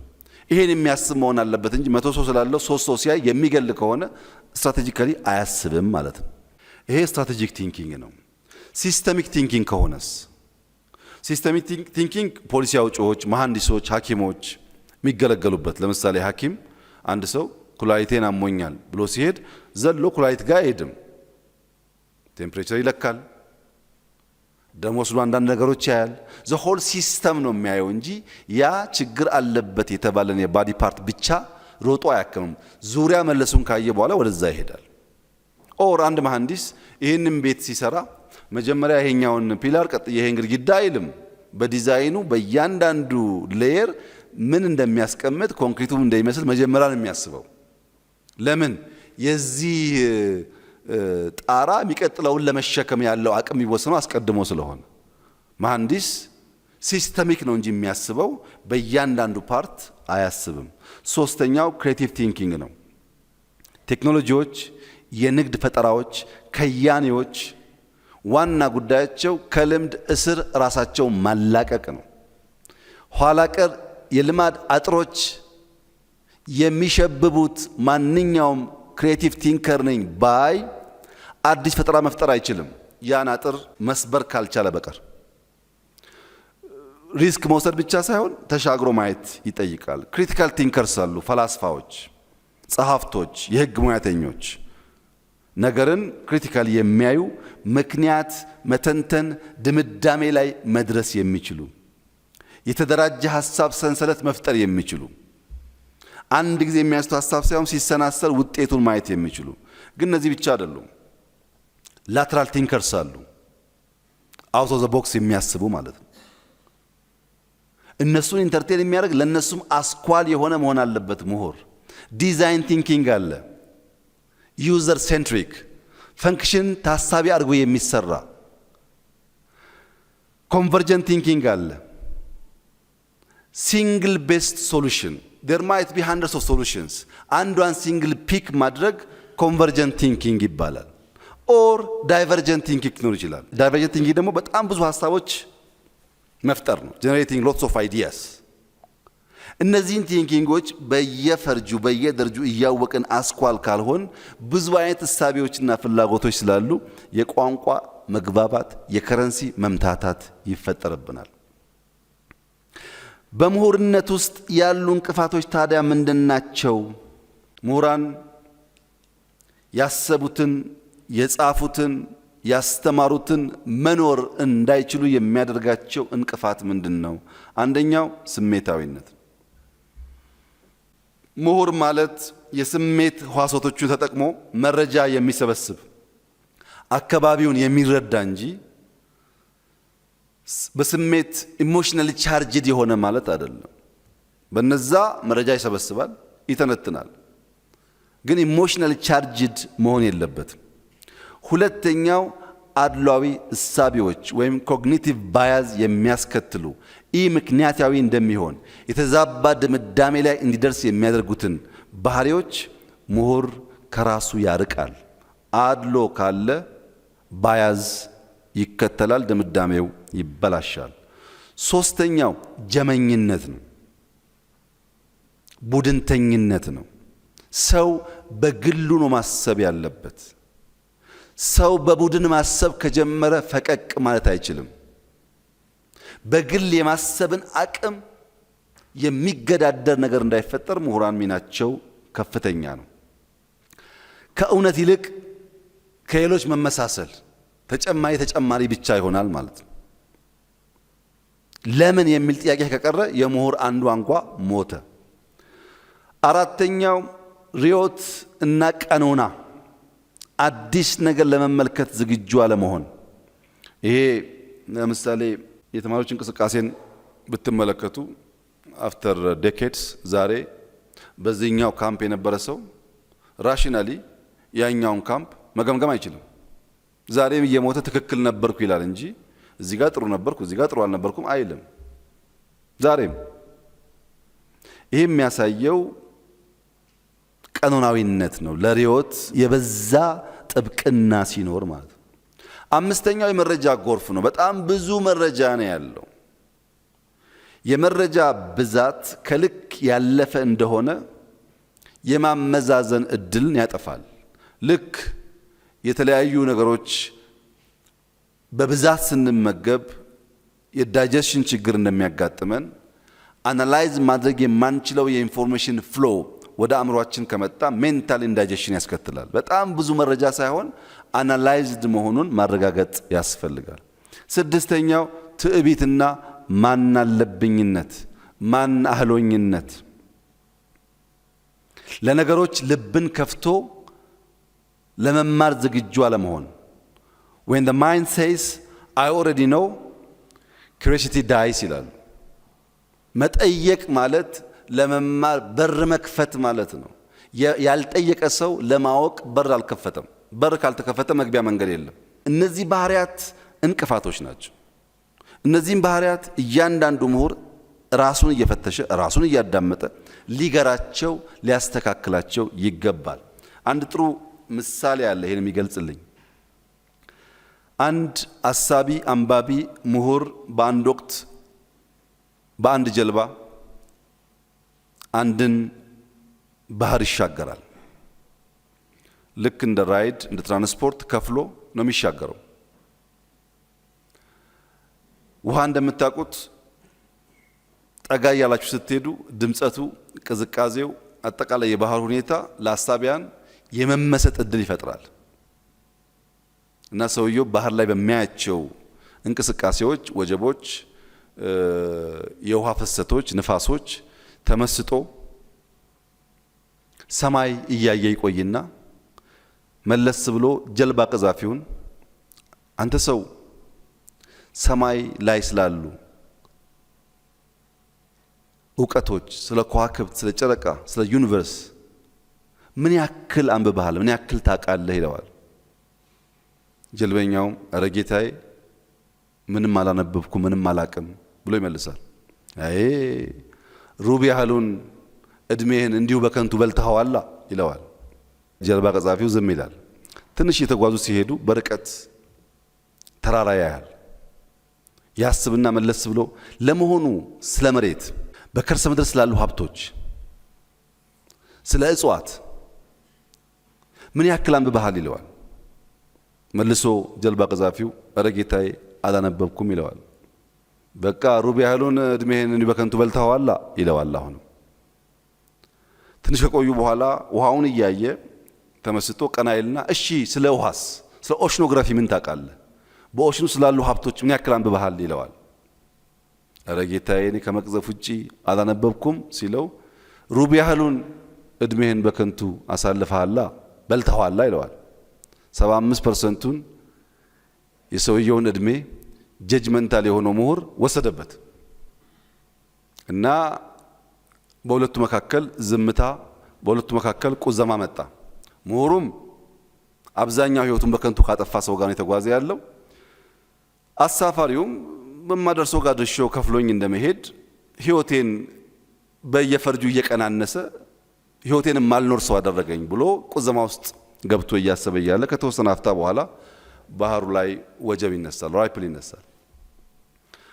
ቀዛፊው አንዳንዴ ራይፕል ሲነሳ እንዴት ማኑቨር ማድረግ እንዳለበት ያቃል፣ ባህሪያቸውንም ያቃል፣ ከየት አቅጣጫ ዊንድ ሲመጣ አደገኛ እንደሆነም ያቃል።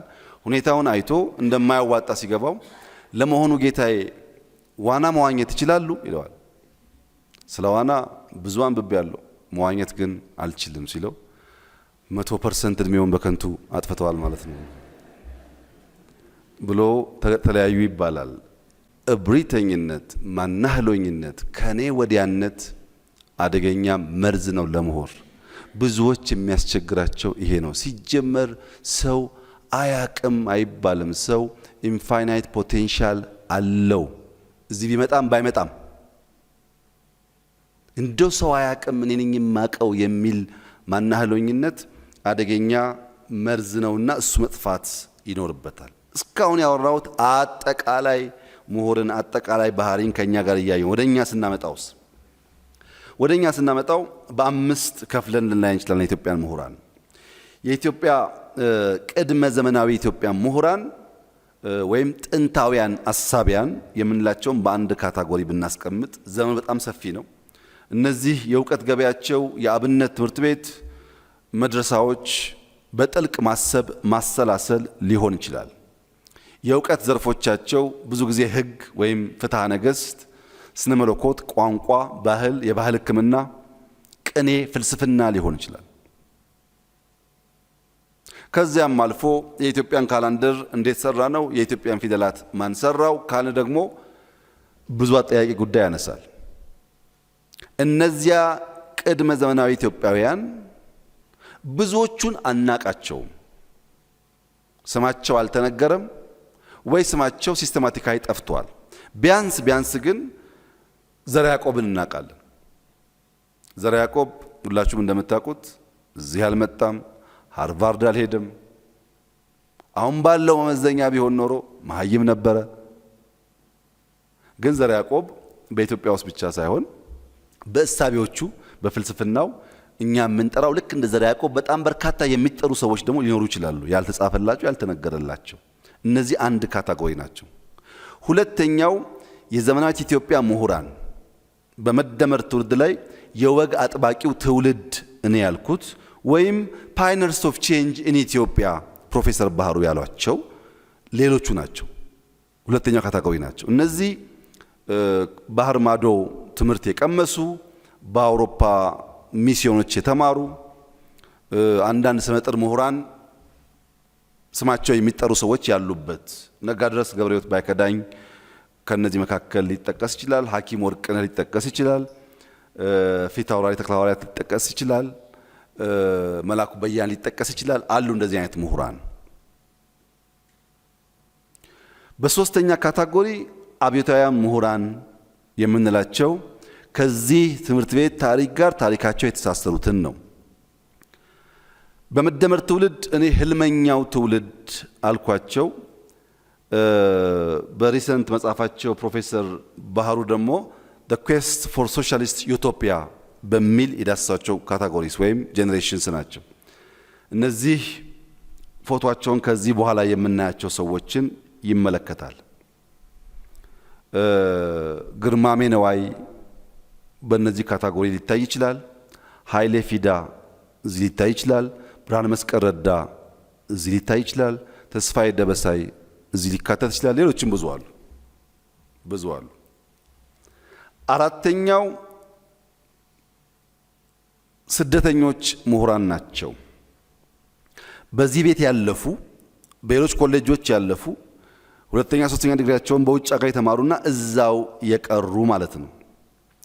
ፕሮፌሰር ገቢሳ እጀታ ሊወሰድ ይችላል። ፕሮፌሰር ኃይሌ ገሪማ ሊወሰድ ይችላል። ፕሮፌሰር ጌታቸው ሊወሰዱ ይችላሉ። ዶክተር ተስፋዬ ቢፍቱ ሊወሰድ ይችላል። ዶክተር ተስፋዬ ቢፍቱ ብዙ ጊዜ በኢትዮጵያ የምሁራን ዲስኮርስ ውስጥ ስሙ አይነሳም። ግን በአሜሪካ ካሉ በጣም ጥቂት ፕራክቲካል እውቀት ለዓለም ካበረከቱ ሰዎች በእኛ ስታንዳርድ አይደለም፣ በአሜሪካም ከመቶ በላይ ፓተንት አለው። ፋርማሲውቲካል ላይ ነው ጥናት ያካሄደው። ከሁሉ ላይ ደግሞ HIV የሚያስከትለውን ኢንፌክሽን የሚከላከለውን መድኃኒት በመፍጠር ግንባር ቀደም ነው። በጣም በርካታ መድኃኒቶች ፈጥሯል። በኒውዮርክ የሚኖር ስመጥር ምሁር ነው።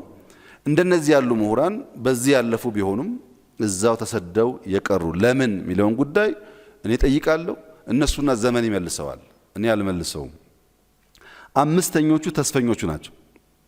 ተስፈኞቹ ልክ እንደ አራተኛዎቹ ምሁራን ውጭ ሀገር ሄዶ የመማር የውጩን ዓለም የማየት እድል ገጥሟቸዋል። ወደ ሀገር ሲመለሱ በጥያቄ የተሞሉ ስለሆኑ እስር፣ እንግልት ገጥሟቸዋል። ያም ቢሆን ግን በውስጥ ያለውን ፈተና ተቋቁመው ኢትዮጵያ ውስጥ ያለውን ፈተናም እድልም የተቋደሱ ሰዎች ናቸው። ፕሮፌሰር መስፍን ወልደ ማርያም እዚህ ውስጥ ሊጠቀሱ ይችላሉ። ፕሮፌሰር በየነ ጴጥሮስ ሊጠቀሱ ይችላሉ። ዶክተር ዳኛቸው እዚህ ውስጥ ጎልቶ ሊጠቀስ ይችላል። ተስፈኞች ናቸው። ባሉበት ዓለም ማስተማር ሲችሉ፣ ባሉበት ዓለም መኖር ሲችሉ፣ ባሉበት ዓለም ሆኖ በዩቲዩብ መሳደብ ሲችሉ፣ የለም እስርም ቢኖር ችግርም ቢኖር እጋፈጣለሁ ያሉ ማለት ነው። አሁን እናንተ መጠየቅ እንጂ መምረጥ አትችሉም። አራተኛው ይሻላል፣ አምስተኛው ይሻላል፣ ምርጫ መጠየቅ ብቻ ነው። ለምን የሚለውን ግን ጥያቄ እናነሳለን። ምሁራኖቻችን በዚህ ካታጎሪ ቢከፈሉም ሶስቱ ላይ ሶስተኛው፣ አራተኛው እና አምስተኛው ላይ ባለፉት 75 ዓመታት ይሄ ትምህርት ቤት የራሱን አሻራ አኑሮባቸዋል። ይሄ ትምህርት ቤት እንደነዚህ ያሉ ሰዎች በመፍጠር በሸሹትም ተስፋ ባደረጉትም በመፍጠር በቀናውም በጎደለውም የሚጠየቅ ይሆናል ማለት ነው። ብዙ ጊዜ የተማሪዎች እንቅስቃሴ በኢትዮጵያ ውስጥ ያና ይሄን ፈጠረ ሲባል የምናነሳው ብቻ ሳይሆን ለምን አልተሳካም ብለን የምንጠይቀውም ተቋም ይሆናል። እንደምታዩት የአዲስ አበባ ዩኒቨርሲቲ ነገር ብየዋለሁ። ነገር ብለው ስለሚሻል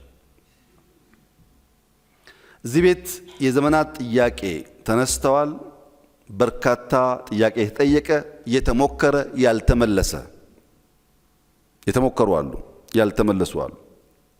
ይሄ ቤት በኢትዮጵያ የኢንተሌክቹዋል ስቲሙሌሽን ውስጥ በጣም ትልቁን ሼር የሚወስድ ነው። በመጽሐፉም በማንበቡም በመናገሩም በመጠየቁም በመሞከሩም ይሄ ይባላል።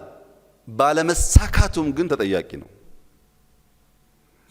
ያን ሪስፖንሲቢሊቲ መውሰድ ሲጀምር የሚቀጥለው 25 ዓመት ፍሬያማ ይሆናል።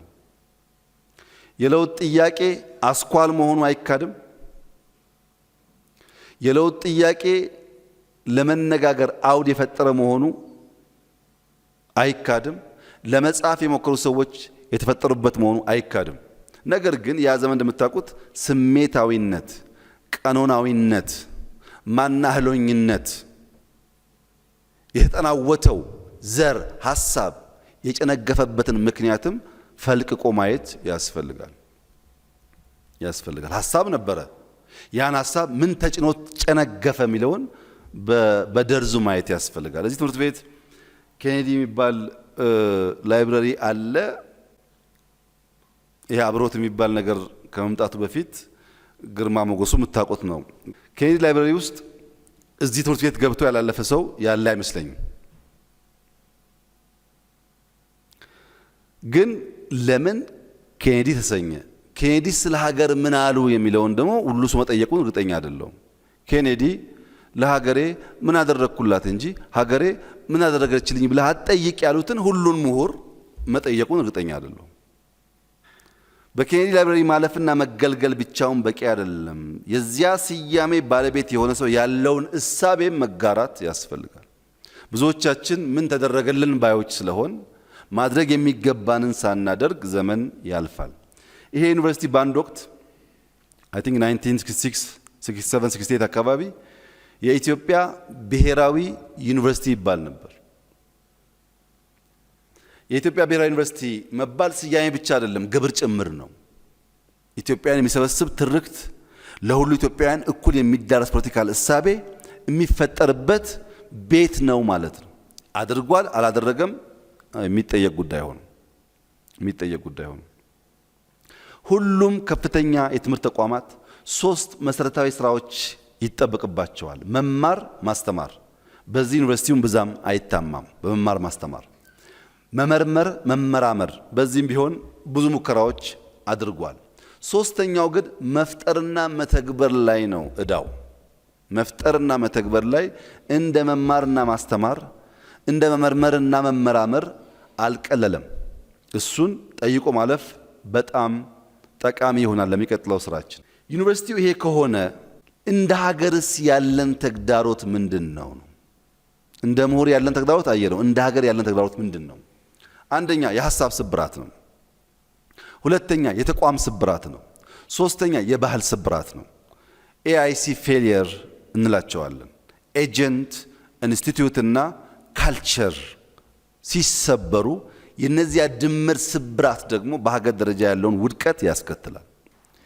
የሐሳብ መሪ ጉድለት ወይም የኤጀንት ጉድለት የጋራ የሚሰራ ራዕይ መፍጠር አለመቻል። የጋራ የሆነ የሚሰራ ራዕይ አይዲዮሎጂካል ዶሚኔትድ መሆን ሌላው ችግር ነው።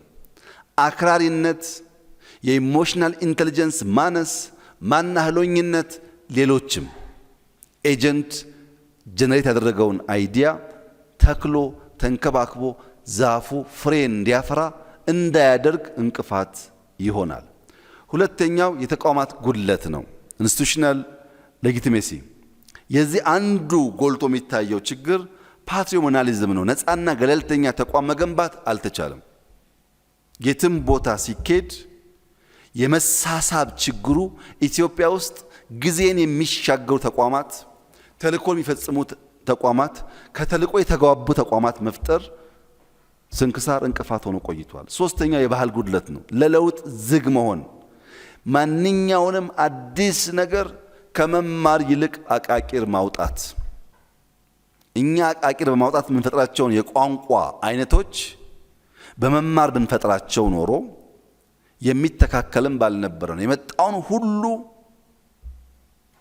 ላለመቀበል የማንፈጥረው ጉዳይ የለም።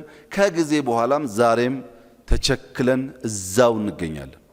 መቸከላችን ለውጥ ኤምብሬስ ማናደርግ ለመማር የማንተጋ መሆናችን ካለፈ በኋላ ደግሞ በጣም በከፍተኛ ሪግሬት የምንጎዳ መሆናችን አሁን ባለንበት ዘመን እድል አለ፣ አጣብቅኝ ፈተና አለ። እድል አለ፣ አጣብቅኝ ተግዳሮት አለ።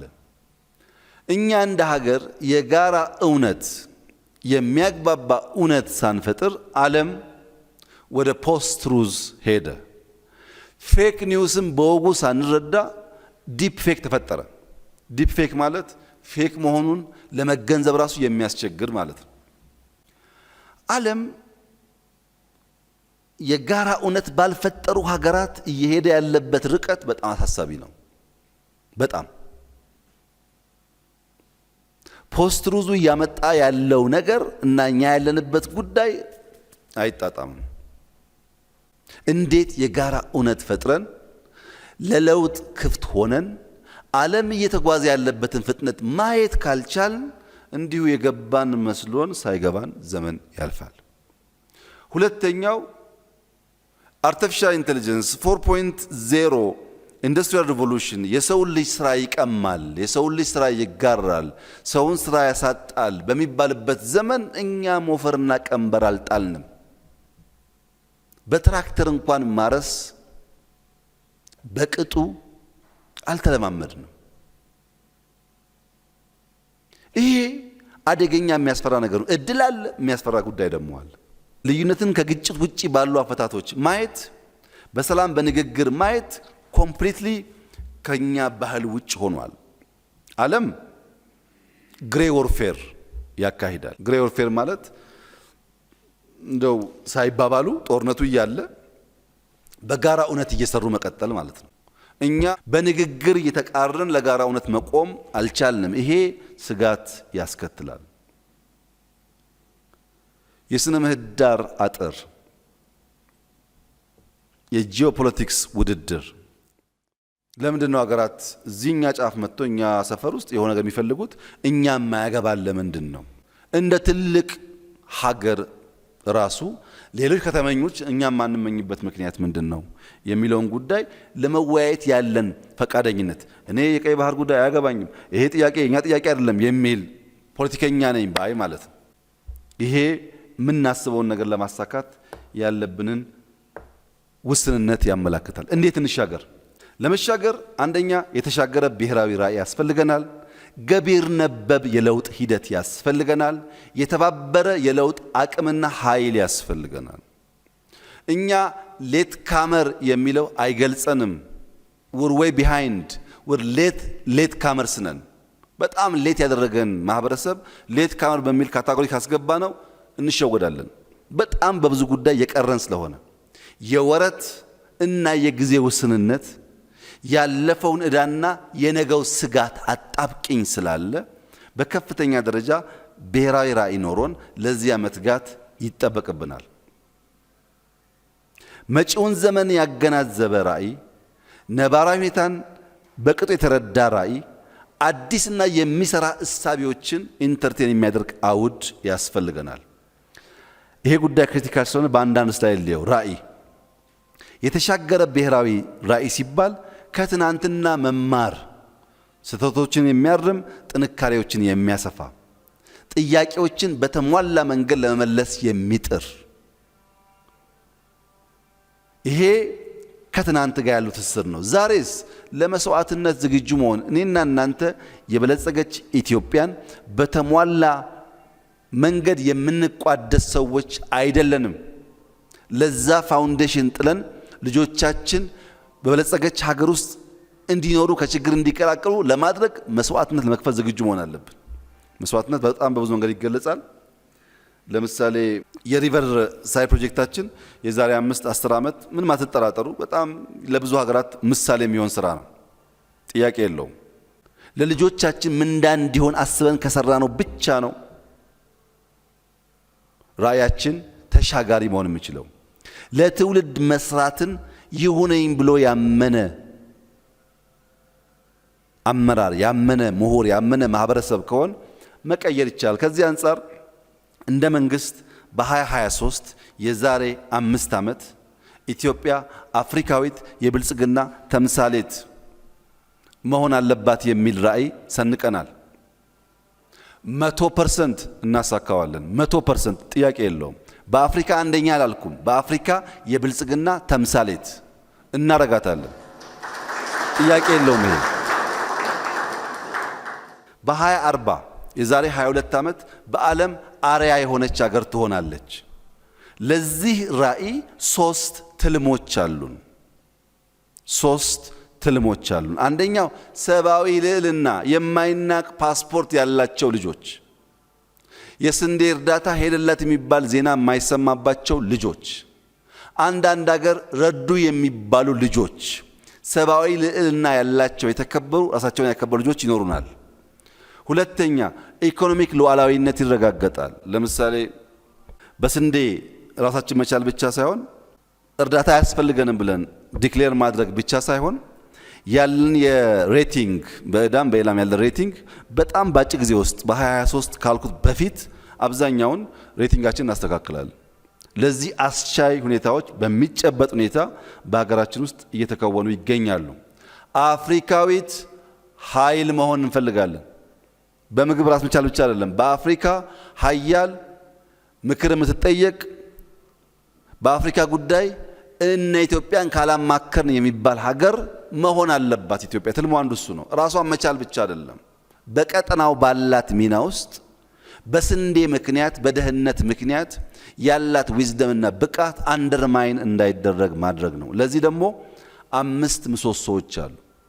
አንደኛው ምሰሶ ኳሊቲ ግሮዝ ነው። ፎር ዘ ላስት 7 years $1 ኮመርሻል ሎን አልወሰንም። $1 ለምን? ኮመርሻል ሎን በእኛ ኢንስቲቱሽናል ካፓሲቲ አምጥተን ኢንቨስት አድርገን ሪተርን ኦን ኢንቨስትመንት ሃርነስ ማድረግ የምንችልበት ጊዜ ሳይደርስ ክፍያ ይጠየቃል። የኳሊቲ ግሮዝ እንዲረጋገጥ ይሄን እዳ ከፍለን ሌላ ኮመርሻል ሎን ብናመጣ አንዳንድ ሀገራት እንደሚያደርጉት ለልጆቻችን ቅድም ያሰብነው ማሳካት አንችልም። ሁለተኛ ፓብሊክ ፒፕል ፓርትነርሺፕ ነው። ለምሳሌ ግሪን ሌጋሲ ፓብሊክ ፒፕል ፓርትነርሺፕ ባይፈጠር ኖሮ 48 ቢሊየን በየትኛውም መንገድ ኢትዮጵያ ማሳካት አትችልም። ሪቨርሳይድ ከእንጦጦ ጀምሮ እስከ ፒኮክ ያለው 26-27 ኪሎ ሜትር በጣም ኢምፕሬሲቭ ስራ ነው። በጣም የሚያኮራ ስራ ነው። ባይዘው በጣም የሚያኮራ ስራ ነው። ይሄ ስራ ውስጥ አዲስ አበባ ወደ 1.3 ትሪሊየን ብር ኢንቨስትመንት አትራክት አድርጓል። የሚያስደንቅ ሬስቶራንት፣ ኮፊ ሾፖች ይገነባሉ። አዲስ አበባና ፕራይቬት ሴክተር በጋራ 1.3 ትሪሊየን ብር ኢንቨስትመንት ኢትዮጵያ ማድረግ አታውቅም እንኳን አዲስ አበባ። እንዴት ነው የግል ሴክተር ያን ብር ያመጣው ያላችሁ እንደሆነ ያ ፓርትነርሺፕ እየሰራ ስለመጣ። ሶስተኛው ቴክኖሎጂካል ሳቪ የሆነ ኢንስቲትዩሽን መፍጠር ነው። መሶብ፣ ቴሌብር በጣም ብዙ መጥቀስ ይቻላል። ስቶክ ማርኬት የጀመርናቸው ጉዳዮች ቴክኖሎጂካሊ የምንሰራቸው ስራዎች ሶስተኛው ምሰሶ ነው። በተለይ ዲጂታል 2030 ይሄን ለማሳካት ከፍተኛ ሚና ይጫወታል። እኛ ከመጣን ጀምሮ 30-40 ሺህ መዋዕለ ሕጻናት ገንብተናል። በጣም በርካታ ሃይ ስኩል እና ኤሌመንታሪ ስኩል ገንብተናል። ዩኒቨርሲቲ አልገነባንም። በምታውቁት ምክንያት ያለው ዩኒቨርሲቲ እንዲሆን ከስም ወጥቶ ዩኒቨርሲቲ እንዲሆን በሚል አሁን ለመጀመሪያ ጊዜ ኤአይ ዩኒቨርሲቲ ልንገነባ ነው። ምናልባት በሚቀጥሉ 6 ወራት ስራዎቻችን እንጨርሳለን። የኤአይ ዩኒቨርሲቲ ስንፈጥር ማክሲመም 1000 ግራጁዌትስ ካለን ይበቃናል። ቢያንስ 100 ግን ስኮላርሺፕ ነው። ለእያንዳንዱ አፍሪካ ሀገር 2 ስኮላርሺፕ እንሰጣለን። ኢትዮጵያ ውስጥ ባለው ተማሪ ማክሲመም 2% ነው ከኮምፒት ካደረገው የምንቀበለው ማክሲመም።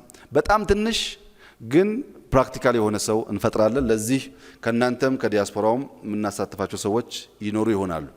ቴክኖሎጂ ላይ መሽቀዳደም አለብን። የኤአይ ዩኒቨርሲቲ በዓለም ደረጃ አሁን አንድ ሀገር ብቻ ነው ያለው። የኤአይ ዲፓርትመንት የፈጠሩ አሉ፣ የኤአይ ኮርስ የሚሰጡ አሉ፣ እናንተን ጨምሮ እነሱ አሉ። ኤአይን ብቻ የሚሰራ ማሽን ለርኒንግ ላይ፣ ሮቦቲክስ ላይ፣ ዴታ ማይኒንግ ላይ፣ ኮምፒውቲንግ ላይ የሚሰራ ብቻ ተቋም ግን በዓለም ላይ እስካሁን አንድ ነው ያለው። እኛ ሁለተኛው እንሆናለን ከፈጠን። ለምን ያላችሁ እንደሆነ ትውልድ ላይ ለመስራት እሽቅድድም ስለሚፈልግ። አራተኛው ግሪን ኢኮኖሚ ነው። አምስተኛው ኢንስቲትዩሽናል ሪፎርም ነው። በእነዚህ ምሰሶዎች በ2023 ምንም ጥርጥር የለውም ኢትዮጵያ አፍሪካ የብልጽግና ተምሳሌት ኤክስ ዋይ ዜድ ኢትዮጵያ ኤክስ ዋይ ዜድ ኢትዮጵያ ይባላል ማለት ነው። አንደኛ አንሆንም። ስለ ግሪን ሌጋሲማ ኢትዮጵያ፣ ስለ ሪቨርሳይድማ ኢትዮጵያ፣ ኮሪደርማ ኢትዮጵያ፣ በስንዴ ራስ መቻልማ ኢትዮጵያ፣ ሲስተም ኦቶሜት አድርጎ ሰርቪስ ቨርቹዋል መስጠትማ ኢትዮጵያ እየተባለ የሚጠቀስበት ጊዜ ይመጣል። ያ እንዲመጣ የእናንተ ዳታ ጀነሬሽን በጣም ወሳኝ ነው። የተሰሩ ስራዎች ብዙ አርቲክል ማንጽፍ ካልሆነ ሲስተም አያዩም። ለዛ የእናንተ ሚና ይኖራል። ሁለተኛው ገቢር ነበብ የለውጥ ሂደት ነው። ፕራክቲካል የሆነ የለውጥ ሂደት እዚህ ጋር እንደምታዩት እንደ ራእዩ አይደለም፣ ዝግዛግ ነው። የአዲስ አበባን ሪቨርስ እናጽዳ አያጣላም። እናፍርስ ቤት ግን ያጣላል። ተግባር ነው የሚያጣላው፣ ሀሳብ አያጣላም። መተግበሩ ስንገባ ተቃርኖ ይፈጠራል። ለዚህ ስልታዊ መንገዶች፣ ስርዓታዊ ለውጦች፣ ብዝሃ ዘርፍ አሰራር መከተል ያስፈልጋል። የመደመር መንግስት አማራጭ በውስብስብና ከመደበኛ በተለየ ምህዳር ውስጥ መልታይ ዳይሜንሽናል ኤንድ ዳይናሚክ መልታይ አክተርስ መልታይ ሴክተራል ኢንቴግሬሽን ካላመጣን በስተቀረ በተናጠል ጉዞ አናሳካውም ብሎ ያምናል። ሶስቱን ገረፍ ገረፍ አድርጌ ልሂድ። ስልታዊ መንገድ፣ ስርዓታዊ ለውጥና ብዝሃ ዘርፍን። ስልታዊ መንገድ መደመራዊ ፈጠራ፣ መደመራዊ ፍጥነት፣ መደመራዊ ዝላይ። ምን ማለት ነው? እናንተ ሼልፍ ላይ ብዙ ሀሳብ አለ። ከኢንዱስትሪ ካልተደመራችሁ ፈጠራ አይሆንም፣ ቴክኖሎጂ አይሆንም። እናንተ ሼልፍ ላይ ብዙ አይዲያ አለ። ከአርሶ አደር ማሳ ካልተዋሃዳችሁ ቴክኖሎጂ አይሆንም፣ ፕሮዳክቲቪቲን አያፋጥንም፣ አያባዛም። መደመር ሲባል ፖለቲካል ብቻ አይደለም። በእያንዳንዱ ሴክተር ያለ ዕውቀት ሀሳብን ማሰናሰል ማለት ነው። አሁን ባለው ኮንቬንሽናል ሊኒየር በሆነ መንገድ ቅድም ያስቀመጥነው ራዕይ ማሳካት አንችልም። ቢኮዝ እድገት ወጥና ተገማች አይደለም። በጣም ብዙ አንሰርቴኒቲ በውስጡ አሉ። ያን አዳፕት የማድረግ አቅም ካልፈጠርን በስተቀረ ኢንክሉሲቪቲን ካላሳደግን በስተቀረ የሁሉን አክተር ሚና መጠቀም ካልቻልን በስተቀረ ሊሳካ አይችልም። ሐሳብና ጊዜ ትልቁ የለውጥ አቅም በሆኑበት በዚህ ዘመን ሐሳብና ጊዜ ትልቅ ሼር በሚወስዱበት በዚህ ዘመን ያ የተሰናሰለ የአሰራር ሂደት በጣም ወሳኝ ነው። ስርዓታዊ ለውጥ ሚዛናዊ ትብብር በአራት ተዋንያን በመንግስት፣ በገበያ፣ በመካነ ትምህርት፣ በማህበረሰብ ያስፈልጋል። ንቁ መንግስት የግል ዘርፍን ጉድለት የሚሞላ ሐሳብ የሚገዛ ጠንካራ ኦቨርሳይት የማድረግ አቅም ያለው መንግስት ያስፈልጋል። ስኬትንና ተግዳሮትን የሚካፈል የግል ሴክተር ያስፈልጋል። ድል ብቻ አይደለም፣ ተግዳሮት የሚጋራ የሚያስተሳስር ታለንትን እንደ ኢንፍራስትራክቸር ወስዶ የሚገነባ መካነ ትምህርት ያስፈልጋል። ታለንት መንገድ ነው። ታለንት ኤሌክትሪሲቲ ነው። ታለንት ኢንፍራስትራክቸር ነው። ታለንት የሌለው ማንኛውም ማህበረሰብ ያለውን መጠቀም አይችልም፣ እንኳን አዲስ ሲፈጠር። ያን የሚሰራ መካነ ትምህርት ያስፈልጋል። ማህበረሰቡ ደግሞ ባለቤት የሆነ ህብረተሰብ በሂደትም በውጤትም ያሉ ፈተናዎችም ድሎች የሚቋደስ መሆን አለበት። ብዝሃ ተዋናይ ስንል ኢንተርፕረነር የግል ዘርፍ ያስፈልጋል፣ እሴት የሚፈጥር ኢንተርፕረነር መንግስት ያስፈልጋል፣ አስቻይ ስርዓት የሚፈጥር ኢንተርፕረነር ምሁር ያስፈልጋል፣ ሀሳብ የሚፈጥር ኢንተርፕረነር ባህል ያስፈልጋል፣ የሚነሳሳ አጃይል የሆነ አዳፕቲቭ የሆነ ለመማር ዝግጁ የሆነ። ለምን አሁን እኛ ያለን መዋቅራዊ ችግር ሱፕራስትራክቸሩም ኢንፍራስትራክቸሩም አልትራስትራክቸሩም ኢንፍራስትራክቸሩም የሚፈታው እነዚህ ተዋንያን ተሰናስለው ስራቸውን ከሰሩ ብቻ ነው። በአንድ ወገን ጥረትና ስራ የተሟላ ውጤት ልናመጣ አንችልም። የተሻገረ የተሳሰረ ምሁራዊ ሚና እንዴት እንወጣ? አንደኛ ንቁ ተሳትፎ፣ በእያንዳንዱ የሐሳብ ገበያ ውስጥ የራስን ድርሻ ኮንትሪቢዩት ለማድረግ በንቃት መሳተፍ፣ ከራስ የተሻገረ ዓላማ መያዝ፣ ሐሳብ ትልቁ ፕሮዳክት እንደሆነ ማመን፣ የሰው ዋነኛው የእድገት አቅም ዘር የሚነሳው ከሐሳብ እንደሆነ ማሰብ፣ ምሁራን ድልድይ መሆን። በቴሲስ እና አንታይ ቴሲስ እምብዛም ችግር የለም። ሐሳብ ሲመጣ በተቃረነ ሌላ ኤክስትሪም መቆም ችግር የለም። ሲንተሲስ ላይ መስራት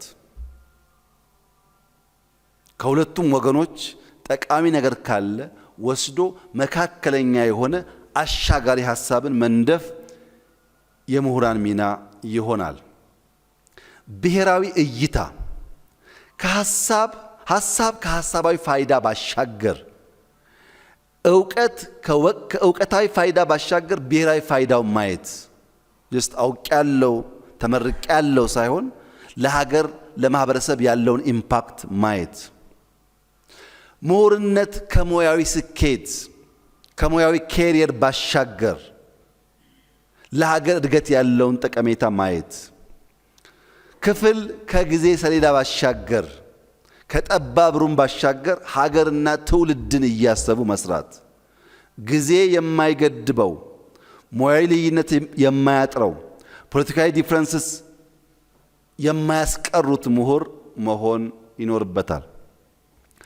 ኢንተርፕረነር እይታ ሲባል መፍጠር፣ መተግበር፣ መለወጥ ነው። ኢኖቬት የምናደርገው ኮንሱም ማድረግ ብቻ ሳይሆን አይዲያን ፕሮዲዩስ ማድረግ ያስፈልጋል። ፕሮዲዩስ ማድረግ ስንችል ኮንሰምፕሽናችን ይሳልጣል፣ ጋፕ ካለውም ይሞላል። ሁለተኛው ኢምፕሊመንት ማድረግ ነው። እውቀት ከሼልፍ የሚሻገር ሪሶርስን የሚጠብቅ ሳይሆን ሪሶርስን የሚፈጥር መሆን አለበት። የጅማ ዩኒቨርሲቲ ከዩኒቨርሲቲ ወጥቶ የአርሶ አደር ማሳ ውስጥ ቡና ላይ ካልሰራ፣ የአዳማ ዩኒቨርሲቲ ከማሳ ወጥቶ ስንዴ ላይ ካልሰራ፣ ቁጭ ሪሶርስ ከጠበቀ የምናስበውን ነገር ኢምፕሊመንት ማድረግ አንችልም። ሶስተኛው ኢምፓክት ነው። ውጤትና መፍትሄ ተኮር መሆን፣ ችግር መተንተን፣ ጉድለት ለማሳየት መሞከር እሱ ችግር የለውም፣ ሁሉም ሰው ይችለዋል። ያን ችግር ተሻግሮ መፍትሄ ማምጣት ላይ ግን ቀዳሚ ሚና መጫወት ይኖርበታል። ቀዳሚና ማዕከላዊ እይታ፣ ቀዳሚና እውነት ገላጭ፣ በዚህ ድህረ እውነት ዘመን እውነት የሚገልጥ አራቂና እሴት ገንቢ፣ እውቀት መር ውይይቶችን የሚመርጥ የሚወድ የሚያደርግ ምሁራዊ ምክረ ሀሳቦች የሚሰጥ የሴራ ትንታኔ መበራከት እውነት አንሶ እንዲታይ ስለሚያደርግ የዳታ የኢንፎርሜሽን እና የእውቀት ሲኩዌንስ ሳይበላሽ እውነት እንዲጎላ የሚያደርግ መሆን አለበት። እውነት መርምረው መግለጥ፣ ነገር ከስር ከመሰረቱ ማየት የሚችሉ ምሁራን ሲበራከቱ ኢትዮጵያ ውስጥ ያለው ችግር ተፈቶ የምናስበውን ነገር እናሳካለን። ማጠቃለያ፣ ከነባሩ የሐሳብ አጥር እንውጣ። አዳዲስ ሐሳብ ለመፍጠር እንሂድ። ከልማድ እስር እንውጣ። ሸብቦ የያዘን የልማድ እስረኝነት ወደፊት እንዳንሻገር ስለሚያደርገን ከጎራ ከሰፈር እንውጣ። ሐሳብ ድንበር የለውም። ከጎራ ከሰፈር ወጥተን የበለጸገች ኢትዮጵያን ለመፍጠር በጋራ እንስራ። ለምን ያላችሁ እንደሆነ ኢትዮጵያ ረጅም ዘመን ያላት ሀገር ናት። የዛሬ 4-5 ዓመት ኢትዮጵያ አትፈርስም ብዬ በምናገርበት ሰዓት ብዙ እምነት የለም። አሁን ብዙ ጥርጣሬ ያለ አይመስለኝም። ኢትዮጵያ አትፈርስም። ኢትዮጵያን ማፍረስ የሚችል ኃይልም የለም። የሚፈልግ ሞልቷል፣ ማድረግ የሚችል ግን የለም። ከዛ አልፋለች። ለምን? ስረ ሰደድ ቤተ ሰፊ አገር ስለሆነች። ሀገር በቀል እሳቤዎች ቅድም እንዳነሳሁት በአፍሪካ ውስጥ ብቸኛው በጽሁፍ ቋንቋ ለመገበያየት የሚያስችል ፊደል ካላንደር ያላት ሀገር፣ በራሷ አውድ ለመመላለስ የሚያስችል በጣም ብዙ ፈጠራዎች ያላት ሀገር ናት። የዳበረ ባህል ያላት ናት። ተናበን ተሰናስለን ተማምረን በጋራ ቆመን መናናቅን፣ እብሪትን፣ ማናህለኝነትን አስቀርተን ብንሰራ ልናመጣ የምንችለው ውጤት ትልቅ ነው። ለዚህ ዋናው ነገር መልካምነትና በጎ ህሊና ነው። መልካምነትና በጎ ህሊና ከሌለ እኩይ ፍላጎትና ሐሳቢዎች ይኖራሉ፣ ግን አይከናወኑም። በአንድ ወቅት አንድ ሼክ ግመል ሊገዙ ገበያ ይወጣሉ። ገበያ ሲወጡኝ ሼክ ረዳት ነበራቸው። ገበያ ወጥተው ካሉ ግመሎች አንደኛውን መርጠው ዋጋ ተደራድረው ከፍለው ይገዛሉ። ገዝተው ወደ ቤት የመልስ ጉዞ እንደጀመሩ ግመሉም እንዲያርፍ እነሱም እንዲያርፉ አንድ ቦታ አረፍ ብለው ሲቀመጡ አጋጣሚ ግመሉ ኮርቻ ነበረው። ግመል ትልቅ ነው። ላዩ ላይ ያለ ኮርቻ እምብዛም አይታይም። ኮርቻውን ረዳቱ ሲያነሳው ከስሩ ትንሽ የተቋጠረ ነገር ያገኛል። ያ የተቋጠረ ነገር በውስጡ ብዙ እንቁዎች ይዟል። ሰውየው እንቁ መሆናቸውን ሲያይ ረዳቱ በእጅጉ ይደሰታል፣ ይፈነጥዛል። ለሼኩም አለፈልን፣ ግመሉን ከገዛንበት በብዙ እጥፍ የላቀ ሀብት አግኝተናል ይላቸዋል። ሼኩ የለም ይሄ ስላልገዛ ነው እንመልሳለን ይላሉ። ሰዎቹ እኮ እዚህ እንደነበረ ማያቁም እንደሸጡልንም ማያቁም መመለስ አያስፈልገንም ይላል ረዳቱ። አይ እነሱ ባያቁም እኛ እናቃለን፣ ስለምናቅ ማስቀረት አንችልም ብለው ወደ መጡበት ወደ ገበዩበት ገበያ ይመለሳሉ። ተመልሰው ሰውየውን አፈላልገው ይቅርታ በስተት እነዚህን እንቁዎች ከግመሉ ጋር ሰጥተናል፣ ይሄ እንቁ ያንተ ነውና ውሰደው ይላሉ። ሰውየው ይደነቃል፣ ከፍቶ ይቆጥራል። ያስቀመጠው 24 እንቁ ነበር። 24ቱም እንቁዎች አሉ። በጣም ደስ ብሎኛል ታማኝ ስለሆኑና 2 እንቁ ልስጦት ይላቸዋል። ሼኩ የለም 2 እንቁማ ወስጃለሁ አሉት። ደግሞ ቆጠረና አልወሰዱም፣ 24 ነበረኝ አሁንም 24 ነው ያለው አሉት። አይ እናቴ መልካምነትና በጎ ሕሊና የሚባሉ 2 እንቁዎች አስተምራኛለች፣ እነሱ ይበቁኛል አሉ ይባላልና በመልካምነትና በበጎ ሕሊና ተባብረን ኢትዮጵያን ወደ ብልጽግና እናሸጋግራት። አመሰግናለሁ።